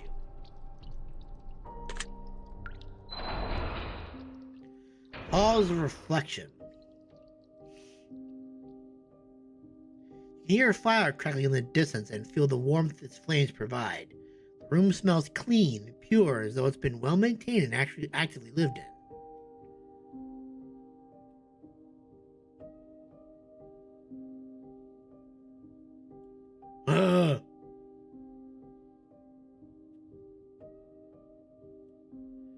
Are we nearing the end? If I go through that mirror, is that going to be it? An old plaque rests on the wall with various names chiseled into it. There are only 4 names on the plaque that you can see. 3 of them are names you've never heard before, and the final name is yours.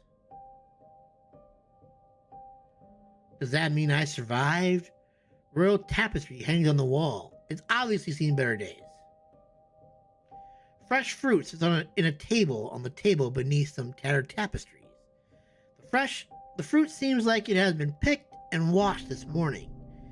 There's no sign of bugs or pests looming in the bowl, and no signs of rot or decay. Well, that's good. I guess.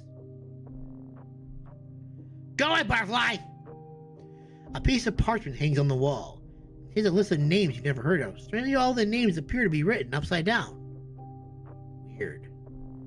The fireplace rages on, yet the cobwebs around it cling tight and refuse to burn. There's no way that the fireplace could stay lit for a long period of time with the current state it's in. Someone has been here recently. An old painting of a man with a distorted face rests on the stone wall. His eyeball appears to be plucked out of his head and rests on the table in front of him. The painting is tilted. The Watcher.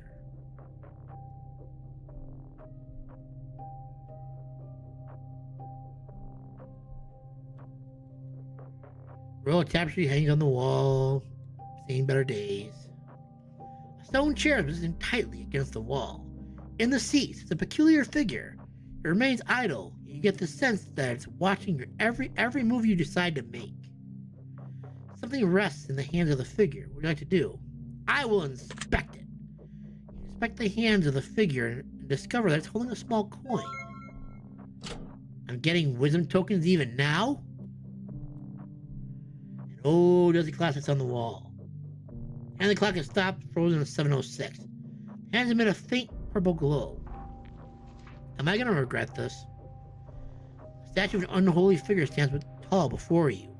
It radiates a dark energy and emits great heat from within its molten belly. What would you like to do? Okay, let's do it. You hear a dark voice echo off the walls of your mind. You've come this far. Take a good, hard look in the mirror. You deserve to know the truth. You've earned your reflection. You have paid tribute, and you'll get exactly what you deserve. Your decision has been noted. Your mark has been left.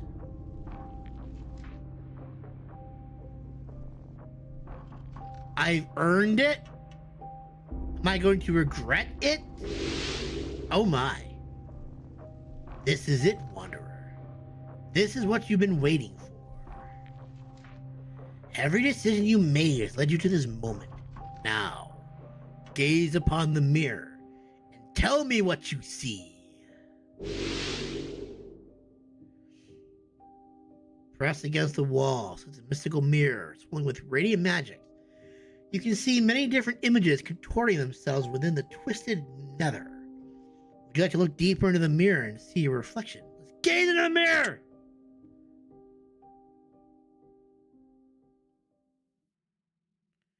Apparently we see nothing! Mirror, mirror, show to thee what secrets have been hidden from me. Show me weakness, show me strength. Describe in detail, tell in length. Show me what I've been afraid to see, show me who I'm afraid to be. Show me everything reflected true. Show me why I've come to you.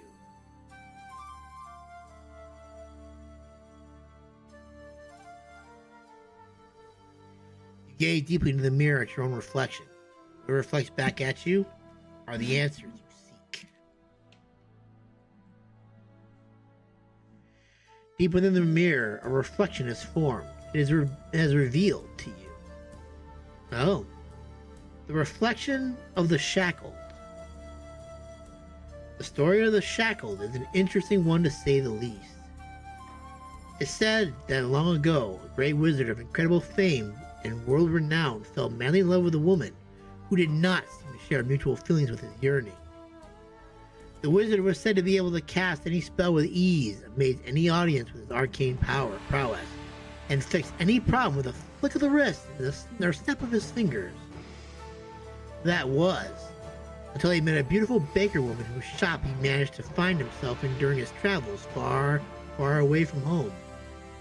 The woman looked at him as an ordinary man, like everyone else who gazed upon his wondrous robes.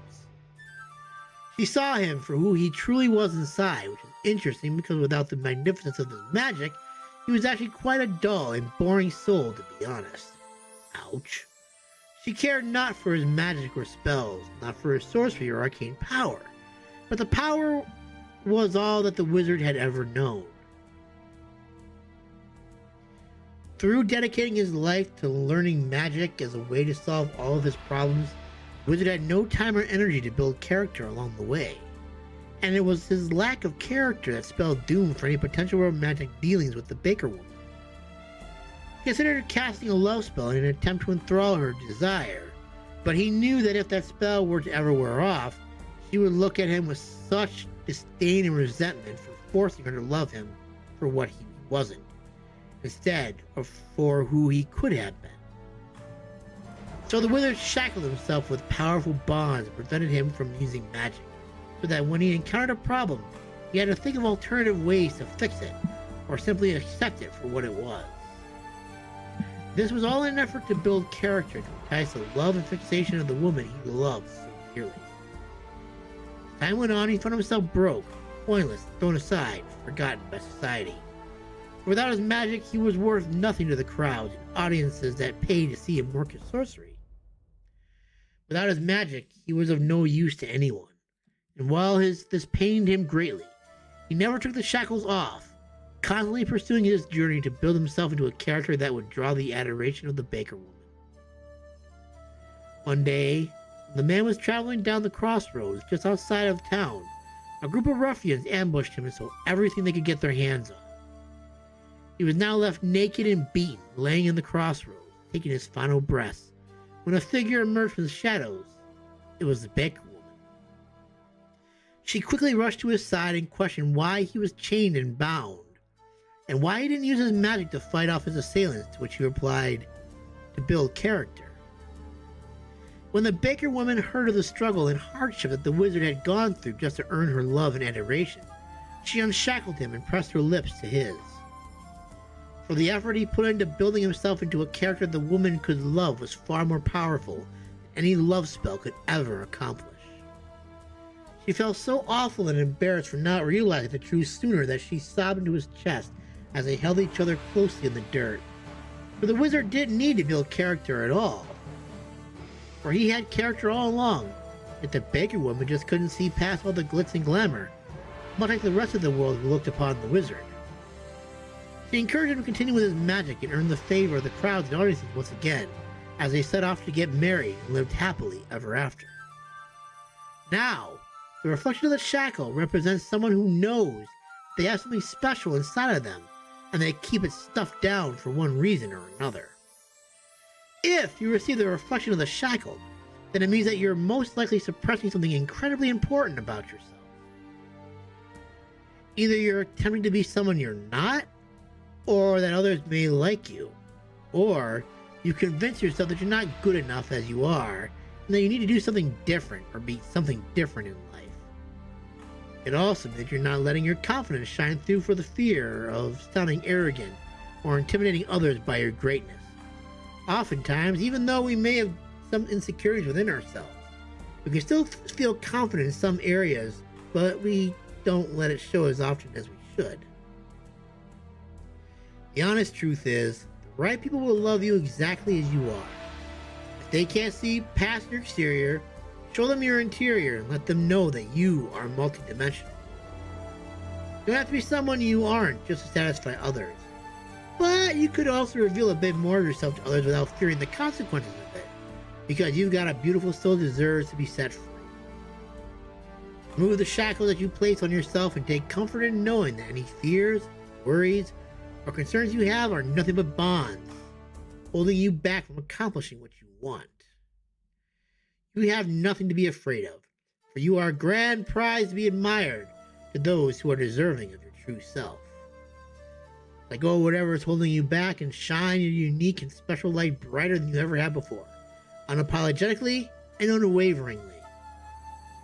Not only do you deserve this destiny, others will be better off knowing the true you, too.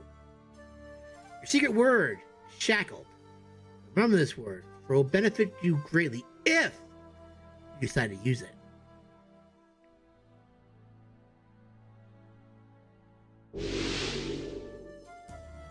Sometimes the mirror reflects something within your soul. Sometimes the mirror reflects the reverse of what resides inside of you. Both factors are of equal value. It is up to you to interpret whether your reflection shows your reality or the reverse of it, wanderer. So pay heed and listen to my words. For the mirror never lies. I will free you from the confines of this place once and for all. You are free to do as you please from this point onward. I will wish you the best of luck in your journey forward, wanderer. For it is now time for you to do some reflection of your very own.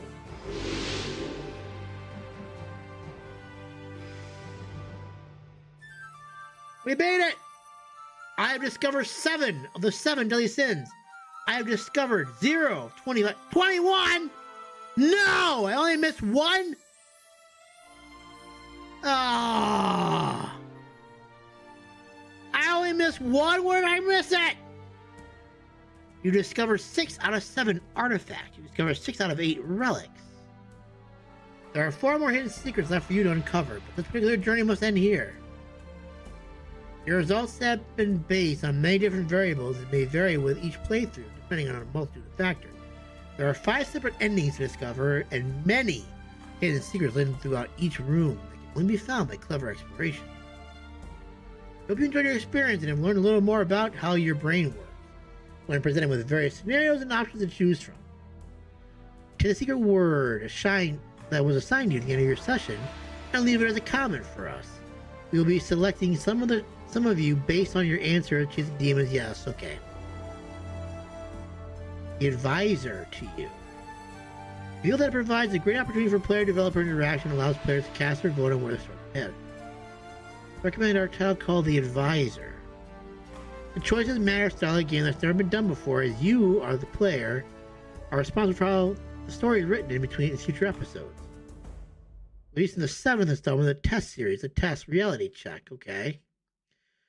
It's a standalone experience you can jump right in without playing any of the previous titles for a streamlined and emotionally impactful experience. Yeah, it was pretty emotional. Those who taking your name from the comments, place again in the comment RPG. Thank you for participating and support, blah, blah, blah, blah, words and thoughts. Let us see a word with us on other titles. We've read your feedback. and it's helped us to construct this project as well as other titles that we've currently developing. You will always read every comment we get. You won't go unnoticed. If you'd like to support by playing our other projects and leaving your secret word with us, we greatly appreciate it, and we'll have a link to our other games on the main title screen. Never too late to get involved, and your secret word, even if left on previously released projects, will still be used for future projects. Again, thank you much from the bottom of our hearts. We hope you got some enjoyment out of these environment we create.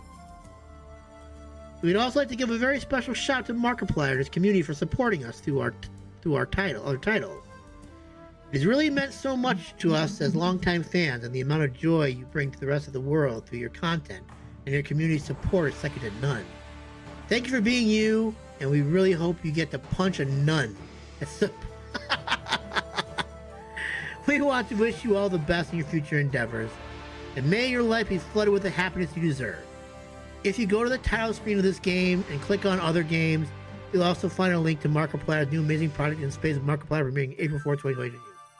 Please show Mark some love and support as he's worked tirelessly and diligently on his passion project to bring it to audiences all around the world for free. You definitely won't be disappointed. It's with Markiplier was actually pretty good. I didn't stream it, but I did actually do it. It's basically like a choose your own adventure thing. Feel free to check out our other titles if you wish to support us further. We always love and appreciate your support, and it helps us a ton. You can find our games on the title screen under our other games. Thank you. Wish you a wonderful day, and look forward to reading your comments and seeing your name as we work to include them in future titles and credits. Till next time, Random Studios. Like I said before, I'm actually on a journey to go and actually play all of these games, because I really want to see what Chasing Demons is like. But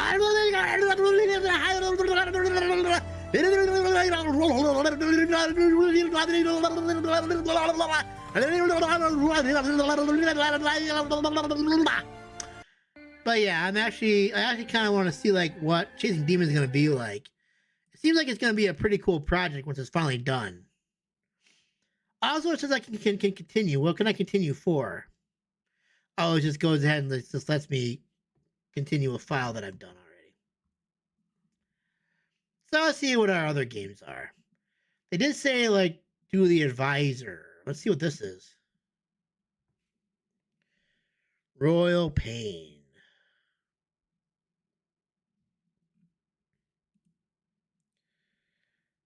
Okay. They say this is like an audience. Well, I can't even do anything with it because it won't let me click on anything here, apparently. So, I guess if we want to look at it, we're going to... Oh, because I don't have... I do too have Steam installed, you piece of poop. So, let's see. Let's look for the advisor here then instead.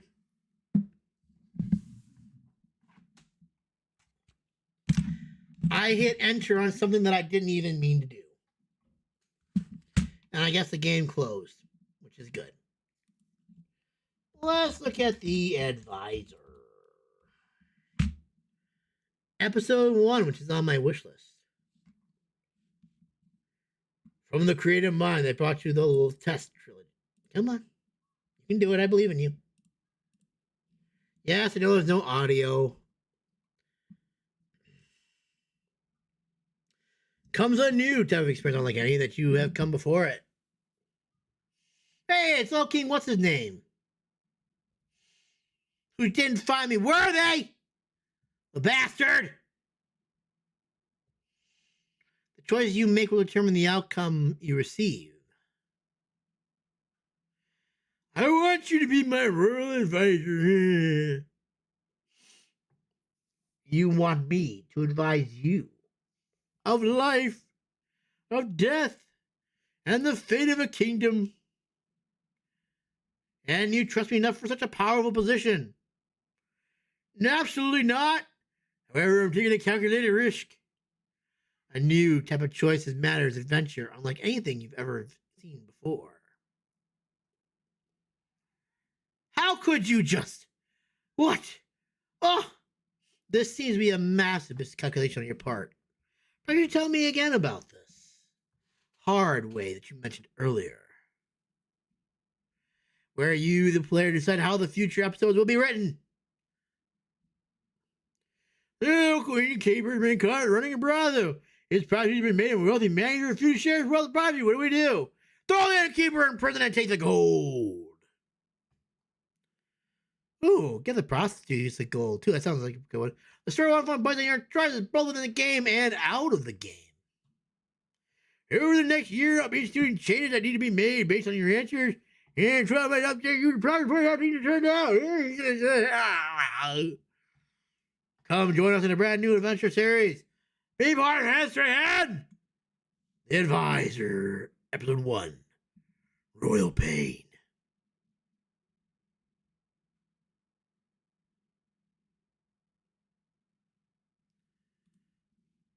And then we got pictures.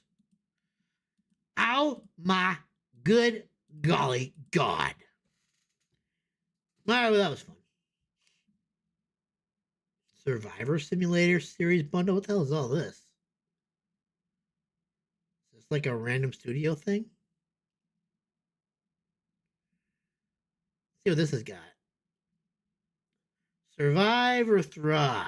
Survive, die. Medieval fantasy. I'm guessing these are all random games, right? I'm guessing. That's probably what that is. It's probably all just a bunch of stuff that they have. Anywho, I want to go ahead and go back into that one more time. We're not gonna do anything this time. We're just gonna hit all the stuff and just go through it. Let's see if we can make this quick.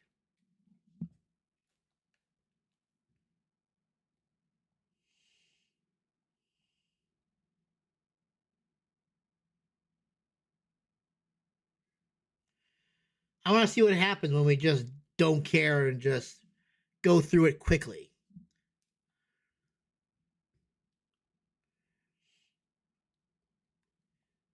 Because in the last version we put all our effort into it. Now I just want to see what happens when we don't put any effort into this. Oh. All right, there's 21 of these.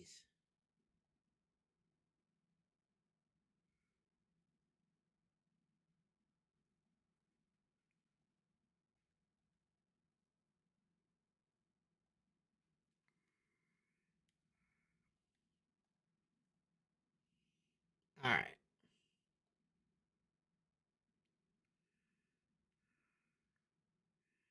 We don't care. We just want to get out. That's all we're doing. Butterflies. Maybe I'll take the butterflies this time too.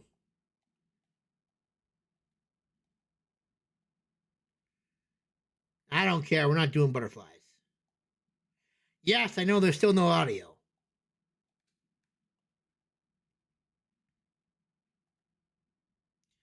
I hit the wrong button.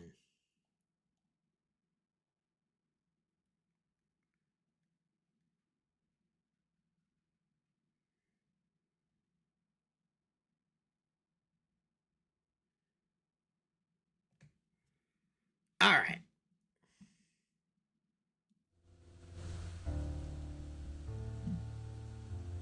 All right, we're blistering through this.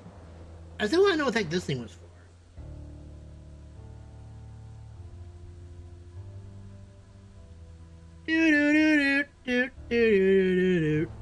Let me in!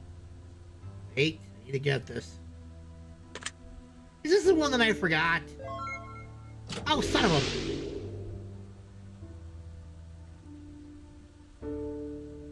Son of a gun, that's probably the one I forgot, isn't it?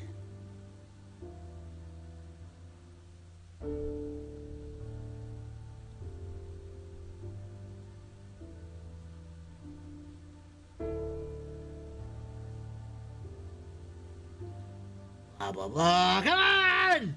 When's when I get this done?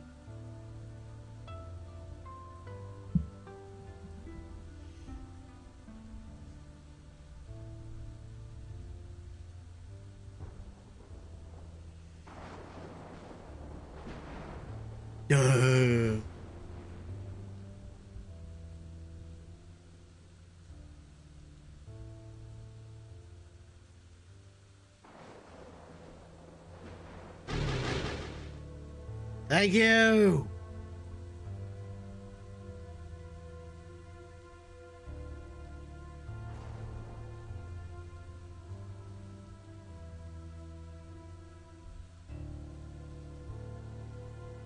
I already did it once, honestly, already. I want to be disingenuous this time.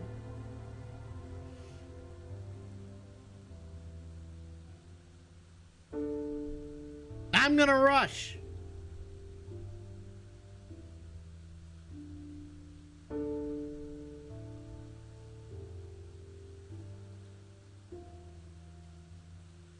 Let's go! Alright, there's only one thing that I want to do. Alright, where are the... I need the flicker things.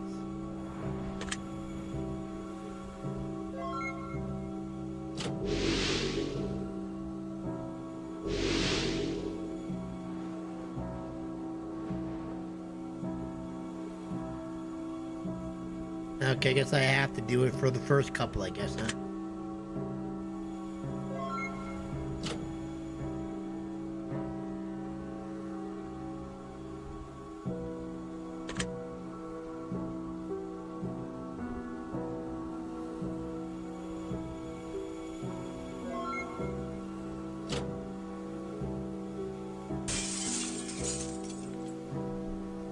Let's go!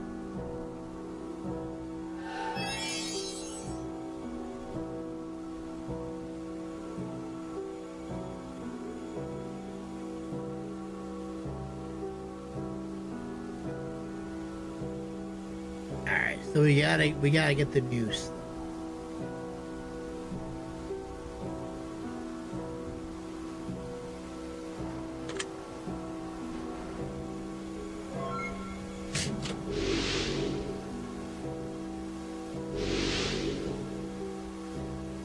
There's a kitty.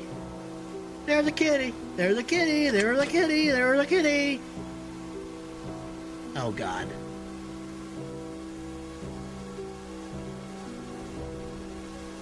There's a way I can make this go a little faster.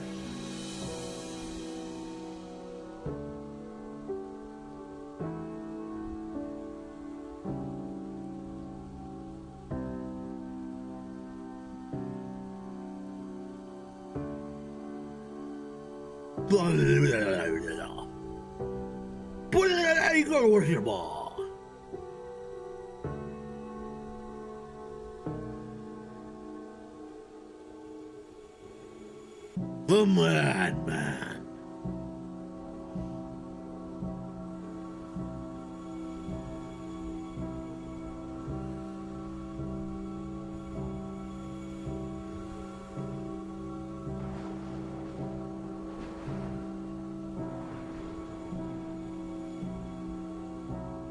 Okay.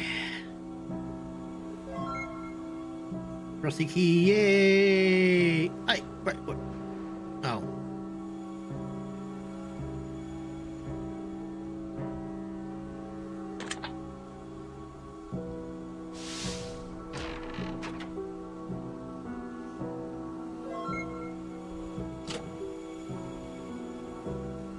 Thank you.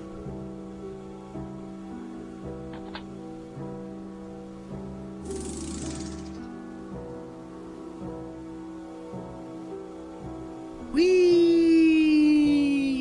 Whee!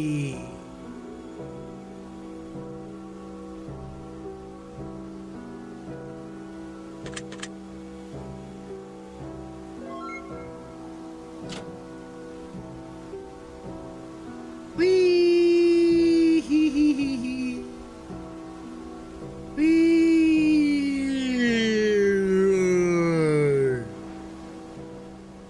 The stillness, the silence, the abyss of darkness in the graves below. You wonder how deep it goes. You hear what it sounds like breathing down below. There's something looking at if you ever wonder what might be coming back at you from below. Eat the news and shut up.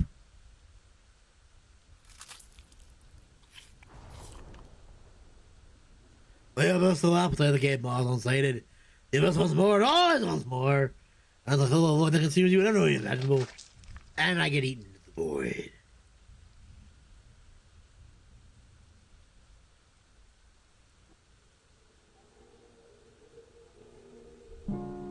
Find yourself in an unknown chamber, sense of calm washes over you, unsure what else. Okay. We're just gonna go. We're just gonna do it. Yes.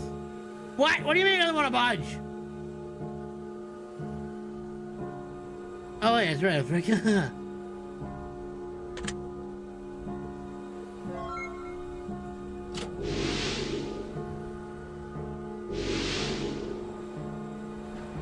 Alright, so I guess I have no choice but to do this, I guess, huh? I'm gonna rub the crystal ball.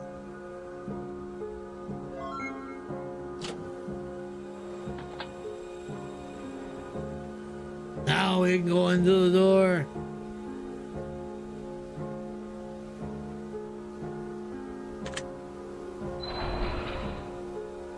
We don't care. Whatever happens, happens.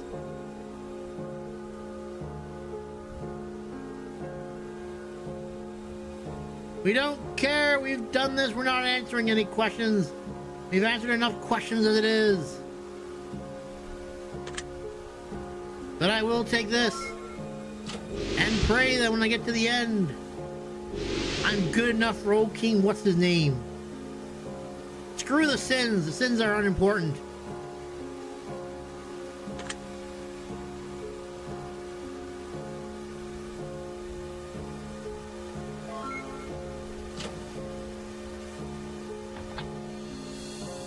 I'm going this way. I'm going to the left doors. Uh-oh.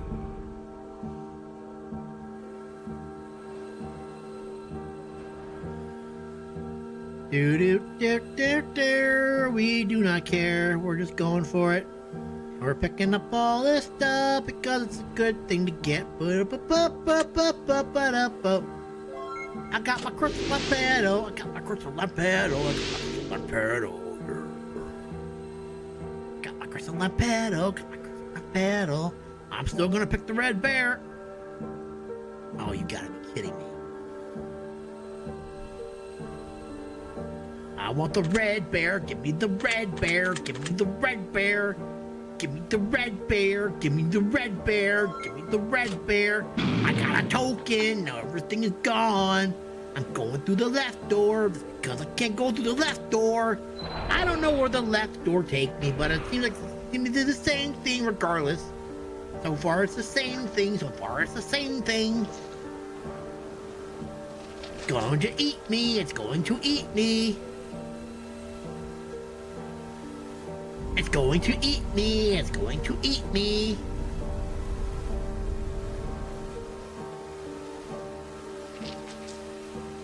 Oh my god, that is so gross. That is so gross. Get out of there. We got things to do. Thank you. Should I take this? No, we're not doing any of that stuff. We don't care. We just want to rush this. I am actually curious about this coin, though.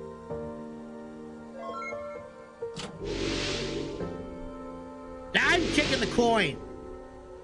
Just because curiosity has me do it. Yes, I'm taking the coin. Oh.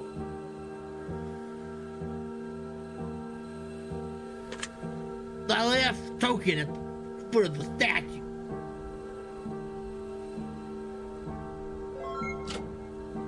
Yes. Okay. Going through the left door doesn't matter. The leftovers.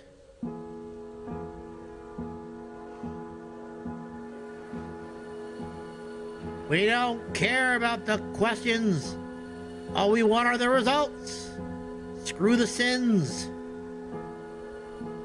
Screw the relics. Screw everything. We do not care. We just want to get to the end as quickly as we possibly can. I'm gonna cut myself with a dagger this time to see what happens. So you feel a sharp pain in your flesh being severed. Warm blood gets floor of the ball and fill the bucket. I don't feel the blood flows to the top. A wisdom token presents itself. But I didn't even have to do that. That was stupid. We're going through the left door again. Just because I can. We don't care. We're not doing anything. We just want to blitz it this time. We've done everything we can. We don't care about the explorations. All we care about are these. I want to see what old King, what's his name? That's King Harold, whatever his name.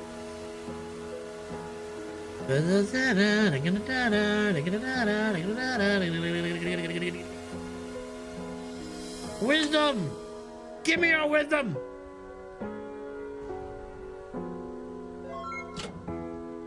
Thank you! The left door. The music room.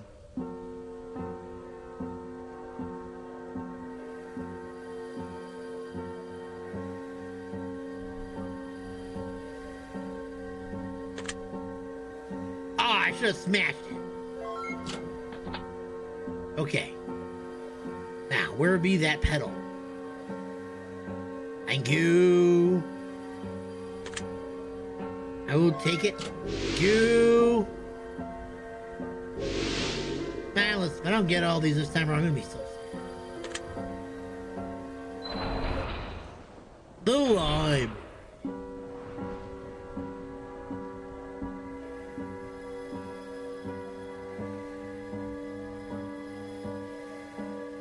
Apparently, so far, it doesn't seem to matter whether I make the choices or not. In terms of, like, the door I go out of.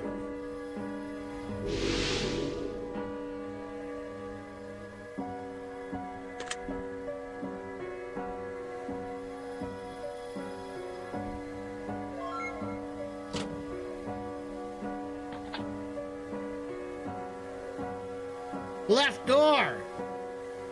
That's what we're doing. Left. Paradise of the Damned. Oh. Oh, cool. We're back here again. Wow, that was fast.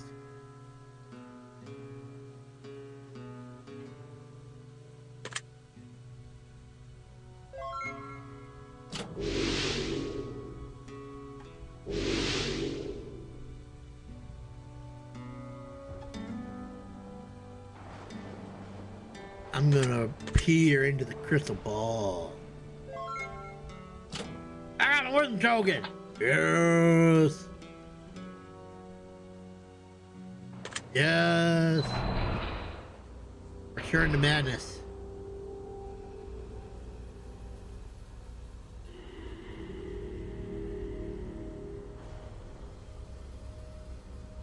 Let's go!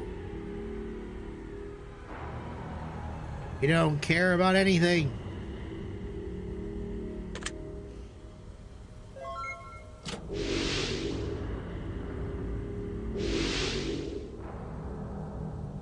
How am I doing?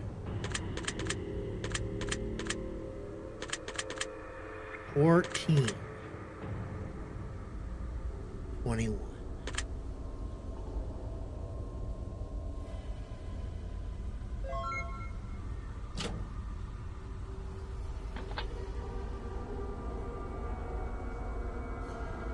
No! I will not go through the right door. Wait! I forgot the wisdom token under the thing. Ow! Damn it. Oh well.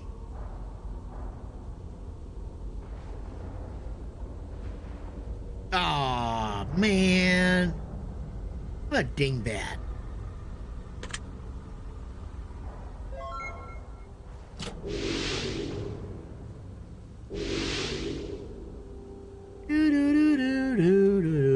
Man, this will give me a wisdom token. I'm I'm not gonna pray. I'm gonna smash the barrel.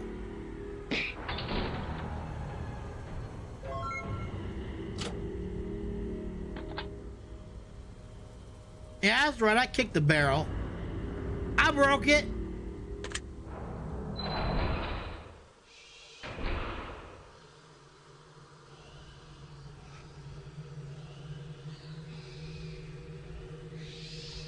I mean, it's deserved.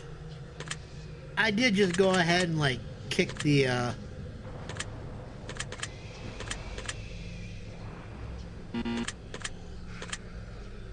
I did literally just kick the bucket, so I think I deserve any kind of misery that comes my way now. Give me your thing, please. Give me your thing. Ooh, I gotta get the wisdom token. Must get the wisdom token from the tub.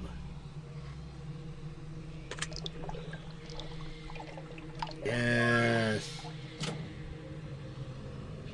You. Lady, I'll give you my... Well, others are thinking. Okay. Yes, yes. Left door. Uh-oh. Did I screw up?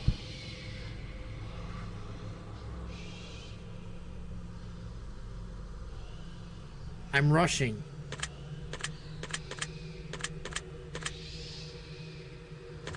I sure hope I got it. If I didn't, this was all pointless.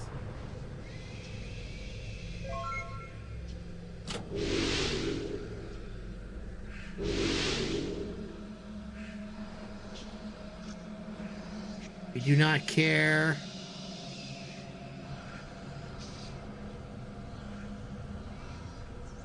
Dig into it.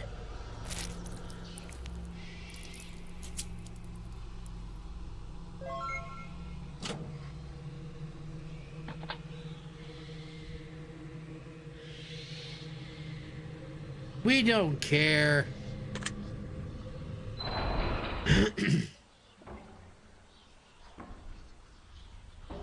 So apparently it doesn't matter what door you go through. It's all going to be the same regardless.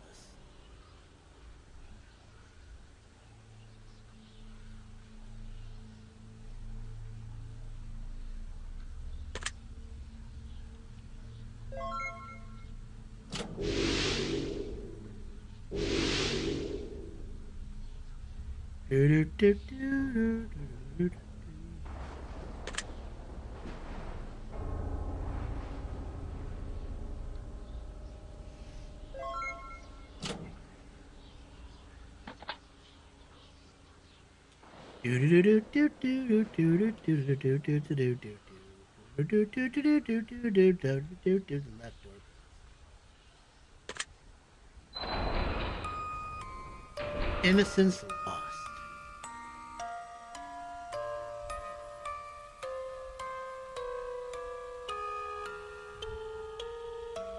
So I thought like if I picked a door it would have changed, but apparently it doesn't.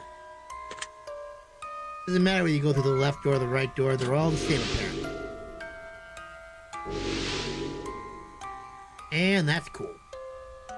I'm still going after the red doll though, because you know, red's my favorite.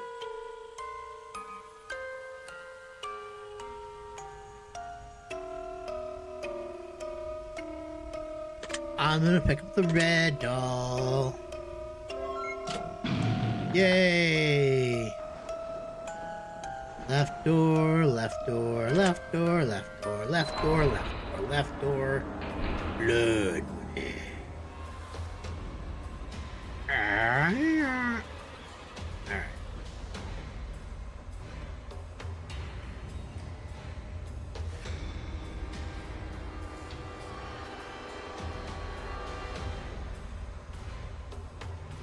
I feel like I still missed one. Just from rushing. But regardless, we're getting an ending either way.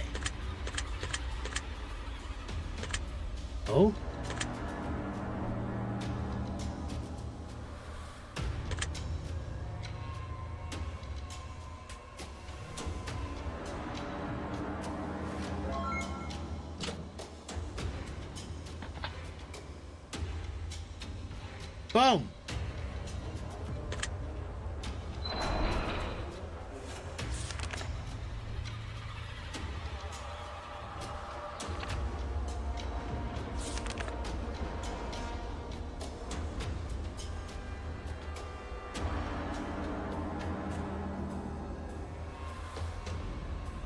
Yes.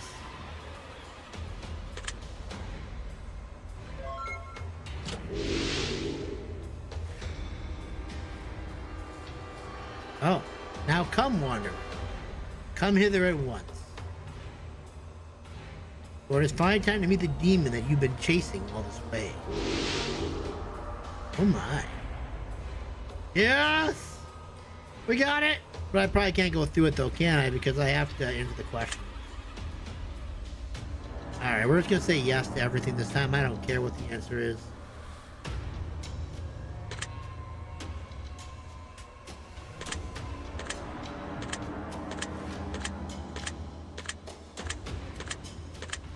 We don't care. We just want to get this done.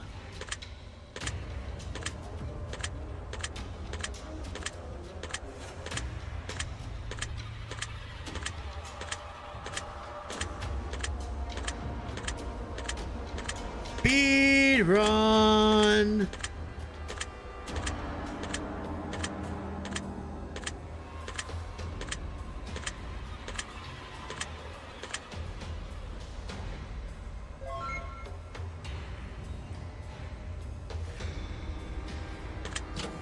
Still doing the right one.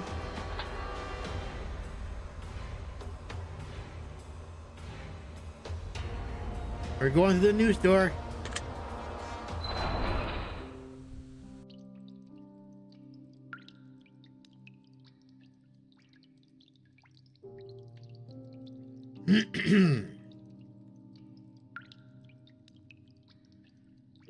Yes.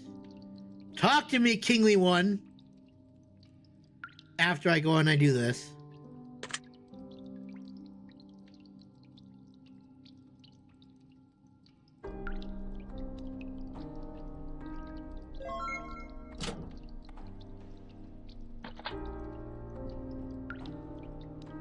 Talk to me, king. None of worldly king is alone in the decrepit table is lost deep in thought. No attend you as you approach. Mumbles violently toward the crystalline petal collection that you've acquired on your journey. The king fixates on the petals for a moment, then averts his gaze from yours, and the room goes dark and still.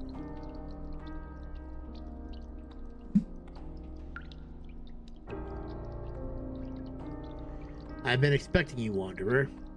Long at last you arrived. I presume you know very little of the petals you hold.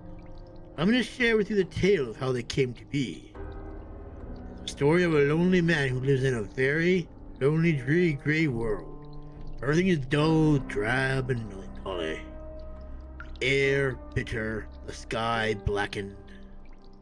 The dark sky looms and is filled with even darker clouds. The desolate land is which the man treads is nothing but flat and endless. There lies no clear direction to travel, no destination in the bleak landscape. The atmosphere encompassing this realm has a distinct void of purpose, and all who wander here are most certainly lost. The man walks through these fields each and every day alone, until one very special day in the middle of these dreary fields, he discovers something full of color and life. Something vibrant, something which radiates a rare, special glow, unlike anything he's ever seen before. He carefully approaches and looks down upon what seems to be causing this phenomenon. Before him sits a flower, but not just any flower, mind you. No, this flower is special. This beautiful, intoxicating flower is unlike anything he's ever seen before.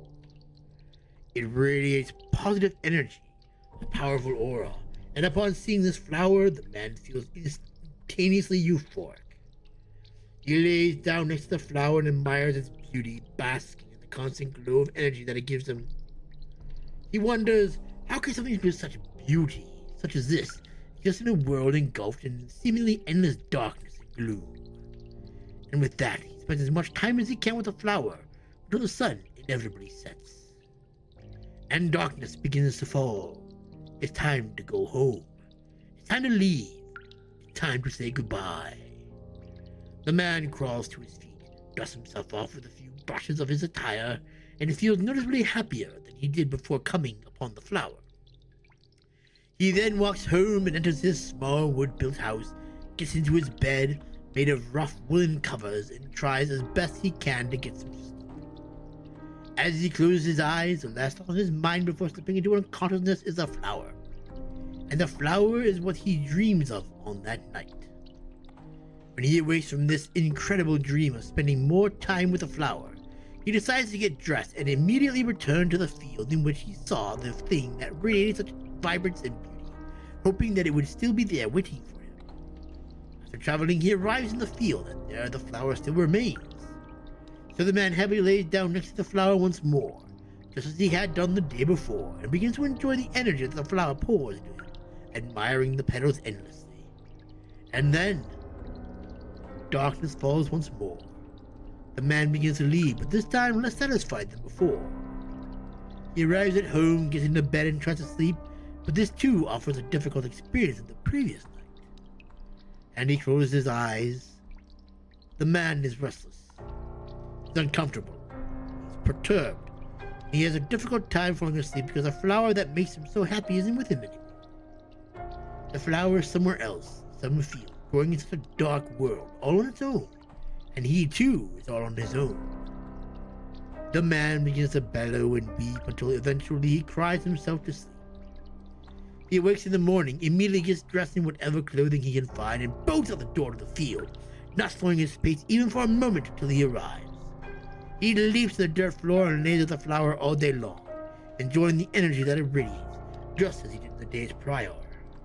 And just as the day prior has ended, the darkness falls once again. The man gets up and begins to walk home, saddened and burdened with a heavy heart, but something calls him back. A feeling in the pit of his stomach, a hole in his heart. He turns and walks back to the flower, and he plucks it from the soil in which it has grown its entire life. He puts it into his pocket and hurries home excitedly. He lays in bed with a smile on his face and sets the flower on his pillow. He begins to admire the beauty of the petals all night, and they continue to bring him so much joy, so much bliss that he had never had the pleasure of feeling before. The man is beyond content. For the first time in his life, in his dark, ugly world, the man is happy. For he now gets to spend all of his time with the flower, and he gets to enjoy it constantly, whenever and however he'd like, never having to say goodbye. As the days go on, they quickly turn to nights, and the nights quickly turn back into days. After a week has passed, his heart is full to the brim. The man notices something about the flower that he hadn't noticed before. It had begun to die, because he did not put it in water. The glow it had once had begun to fade. The color that was once so vibrant had begun to grow pale. The leaves that were once so lively and green had begun to wilt, and the stem which held it so high above the ground had become soft and started to rot. The flower was dying, and the man knew what was coming next. He watered it profusely. He nurtured it gingerly. The man did everything he could to save the flower from an impending doom. But in the end, the days turned to weeks, and the air grew colder and increasingly bitter. The flower lost its petals, and the stem lost its color. The flower lost its energy, and then, as if all the happiness in the world had been sucked out and blown like after the wind, the flower died. The man lamented. He wailed. He cried tears heavy to match the burden and pain within his heart. For the only thing that had ever made him happy in life, or had ever filled that void within himself, was now gone. And the man knew deep within his soul that it was never coming back.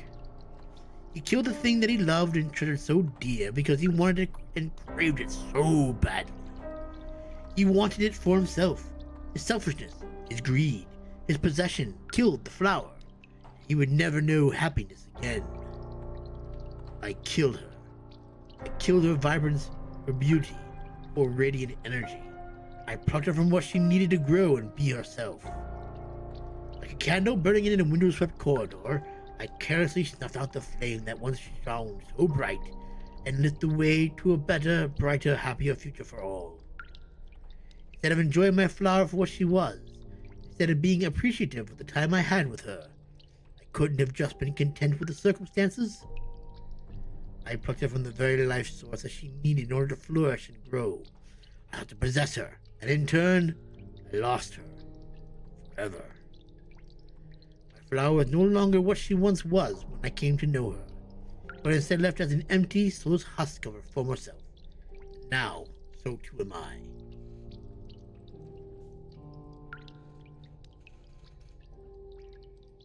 If only I sought to appreciate rather than possess, she would still bless this world with her radiant beauty. My beautiful, unique, rare little flower. The only thing that ever brought me joy. And now I sit alone, all alone, atop my throne of nothing. A crown atop my head of emptiness, only to match my heart. Isn't it funny? If I had not been so selfish, I could have had it all. But because all is what I wanted, nothing is what I've got. I deserve my emptiness. I implore you to heed my warning, for if you make the same mistakes that have wrought me this life of misery, you will surely deserve the same fate that has begotten this old, bitter, lonely king. Now leave your petals upon the table, away from them once and for all. Leave them with me before they consume your soul too. Yes! They begin to shake, tremble, and form into shapes before your very eyes. You are wise beyond your years. You are smarter and better than I ever could have hoped to be. Your fate will not be shared on this day.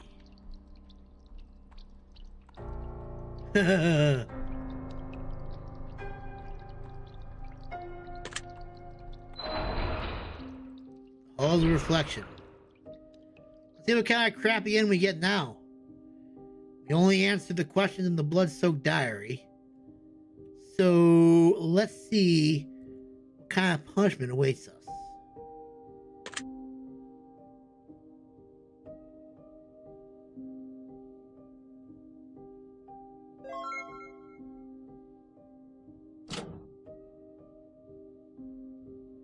Let's see what we get. This time we did nothing. This is it, Wanderer, is what you've been waiting for. Everything you made has led to this moment. Now, gaze upon the mirror and tell me what you see. I'm gonna see nothing, that's what I'm gonna see. The mirror shows you nothing because you did nothing!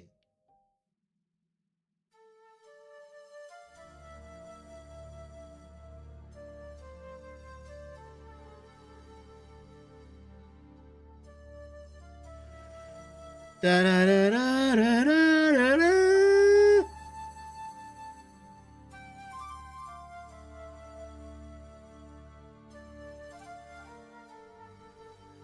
Gaze deeply into the mirror.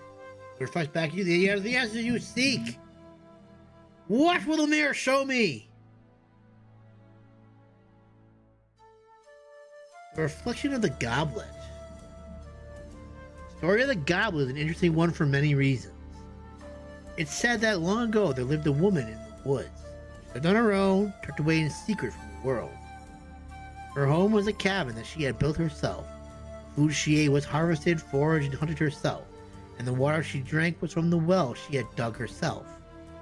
The old woman was completely and successfully self-reliant, separated from the outside world. Now, as impressive as this feat was, it wasn't what the old woman was best known for. No, there was something much greater than that. She was known to possess a golden goblet of great power that was said to hold her life force energy within it, a vessel of her very being. One day, a man came crawling to her doorstep with bloodied hands and ravaged legs. He scratched her small wooden door, begging for aid, but she turned him away. The woman heard his plea for help and rose from her chair next to the fire, walked across the creaky wooden floor and answered the door gingerly. She saw the state of her unexpected visitor. She grabbed hold of the man and pulled him inside of her cabin, sat next to the fire, gathered water from her well, and prepared food from her storage in an attempt to nurse him back to health. After he had eaten and drank until his belly was full and he was able to talk without struggling to breathe, he told her that he had been attacked by a pack of wolves in the forest and that he feared his legs were too damaged to continue on his journey. He also mentioned that he had to get through the woods by tomorrow evening, or else he would miss his delivery for the king and would surely be tossed into prison or worse. So the old woman went to her cupboard and reached for her prized possession, a golden goblet wrapped in silken cloth that helped keep it hidden away. He got another cup for the man and placed it within the palms of his hands. She showed the goblet and mystical liquid surged forth, filling the man's cup. The woman told the man to drink, and he obeyed. In moments, the man's wounds had fully healed as if no harm had befallen. In disbelief, the man leapt into the air, joyously celebrating the occasion and thanking the woman with all of his heart. This isn't going to end good. The woman told the man that he must leave now if he were to make his delivery date on time, but not to say a word to anyone about what had transpired in the woods. The man agreed and went on his way, but he didn't listen and told everyone, and then the lady died. Not a week later, when the woman was watering her garden, a young maiden came galloping up to the woman's house on horseback. She stepped from her horse and carried a child tenderly in her arms.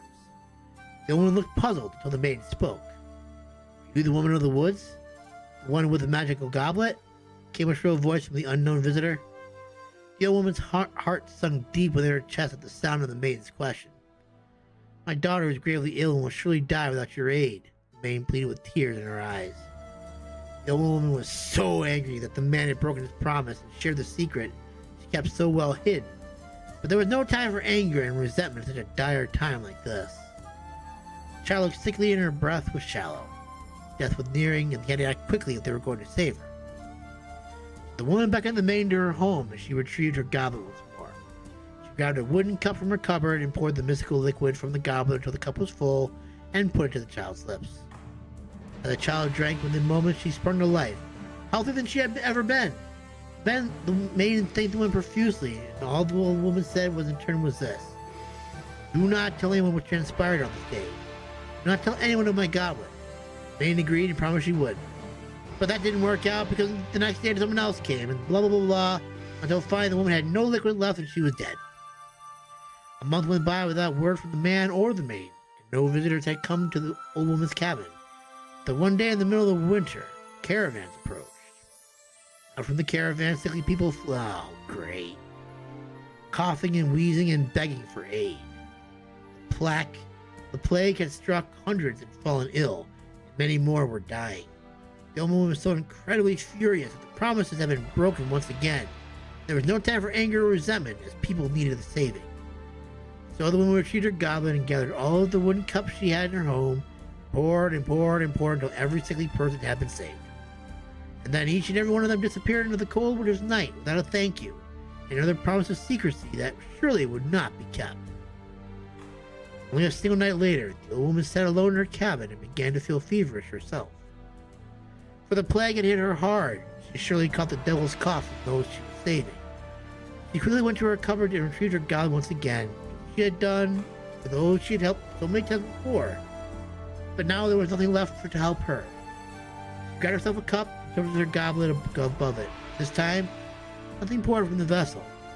Her cup had been drained of all of its power and all of its use. There was nothing left for the woman when she needed it herself. The woman did not make it but a few hours before she fell to the ground, spewing blood from her lips with her cold, dead fingers wrapped around her empty cup. And no one ever visited the woman in the woods ever again. The profession of the goblet represents someone who pours and pours and pours from their own cup in order to fill others around them, but is quickly drained as no one seems to fill their cup in return. You must remember that you cannot pour from an empty cup. It's a wonderful thing to help others when they need it, and it might be very difficult for you to say no when someone asks for your help. You must learn that it's okay to be selfish sometimes. As a matter of fact, you must be selfish at times, because taking time and energy for yourself is not selfish at all. It's a requirement for your own health and benefit in order to continue helping others. If you're constantly pouring your reserves into other people's cups until your cup is finally empty, you won't last the winter. And if you don't last the winter, you can't help anyone anymore, now can you? So don't feel guilty for saying no. Try to recognize when people are just there to take advantage of you. Remember, once the old woman had helped people and they no longer needed her assistance, they never returned. They were only there because they needed something. And if they didn't need anything from her and couldn't get anything from her, it was as if she no longer existed. Beware those who you say yes to. Always keep some energy reserved for yourself. You must learn to put yourself first when you truly need it, so you can continue to help others when they need it as well. The reflection of the goblet be a warning, as well as a blessing for you in the life, and allow it to guide you towards a healthier and more sustainable future. You deserve that much for all you do, even more. The secret word is goblet. Remember this word, be beneficial if you start to use it.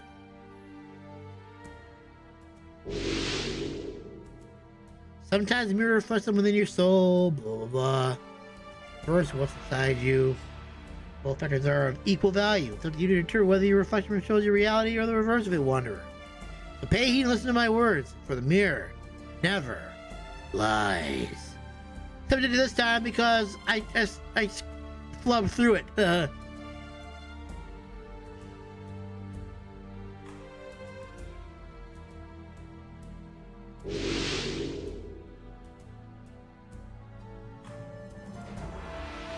0 of 7, 0 of 23 butterflies, 0 of 18 torn pages, 21 of crystalline petals, 0 of 7 artifacts, 1 of 8 relics. Blah blah blah.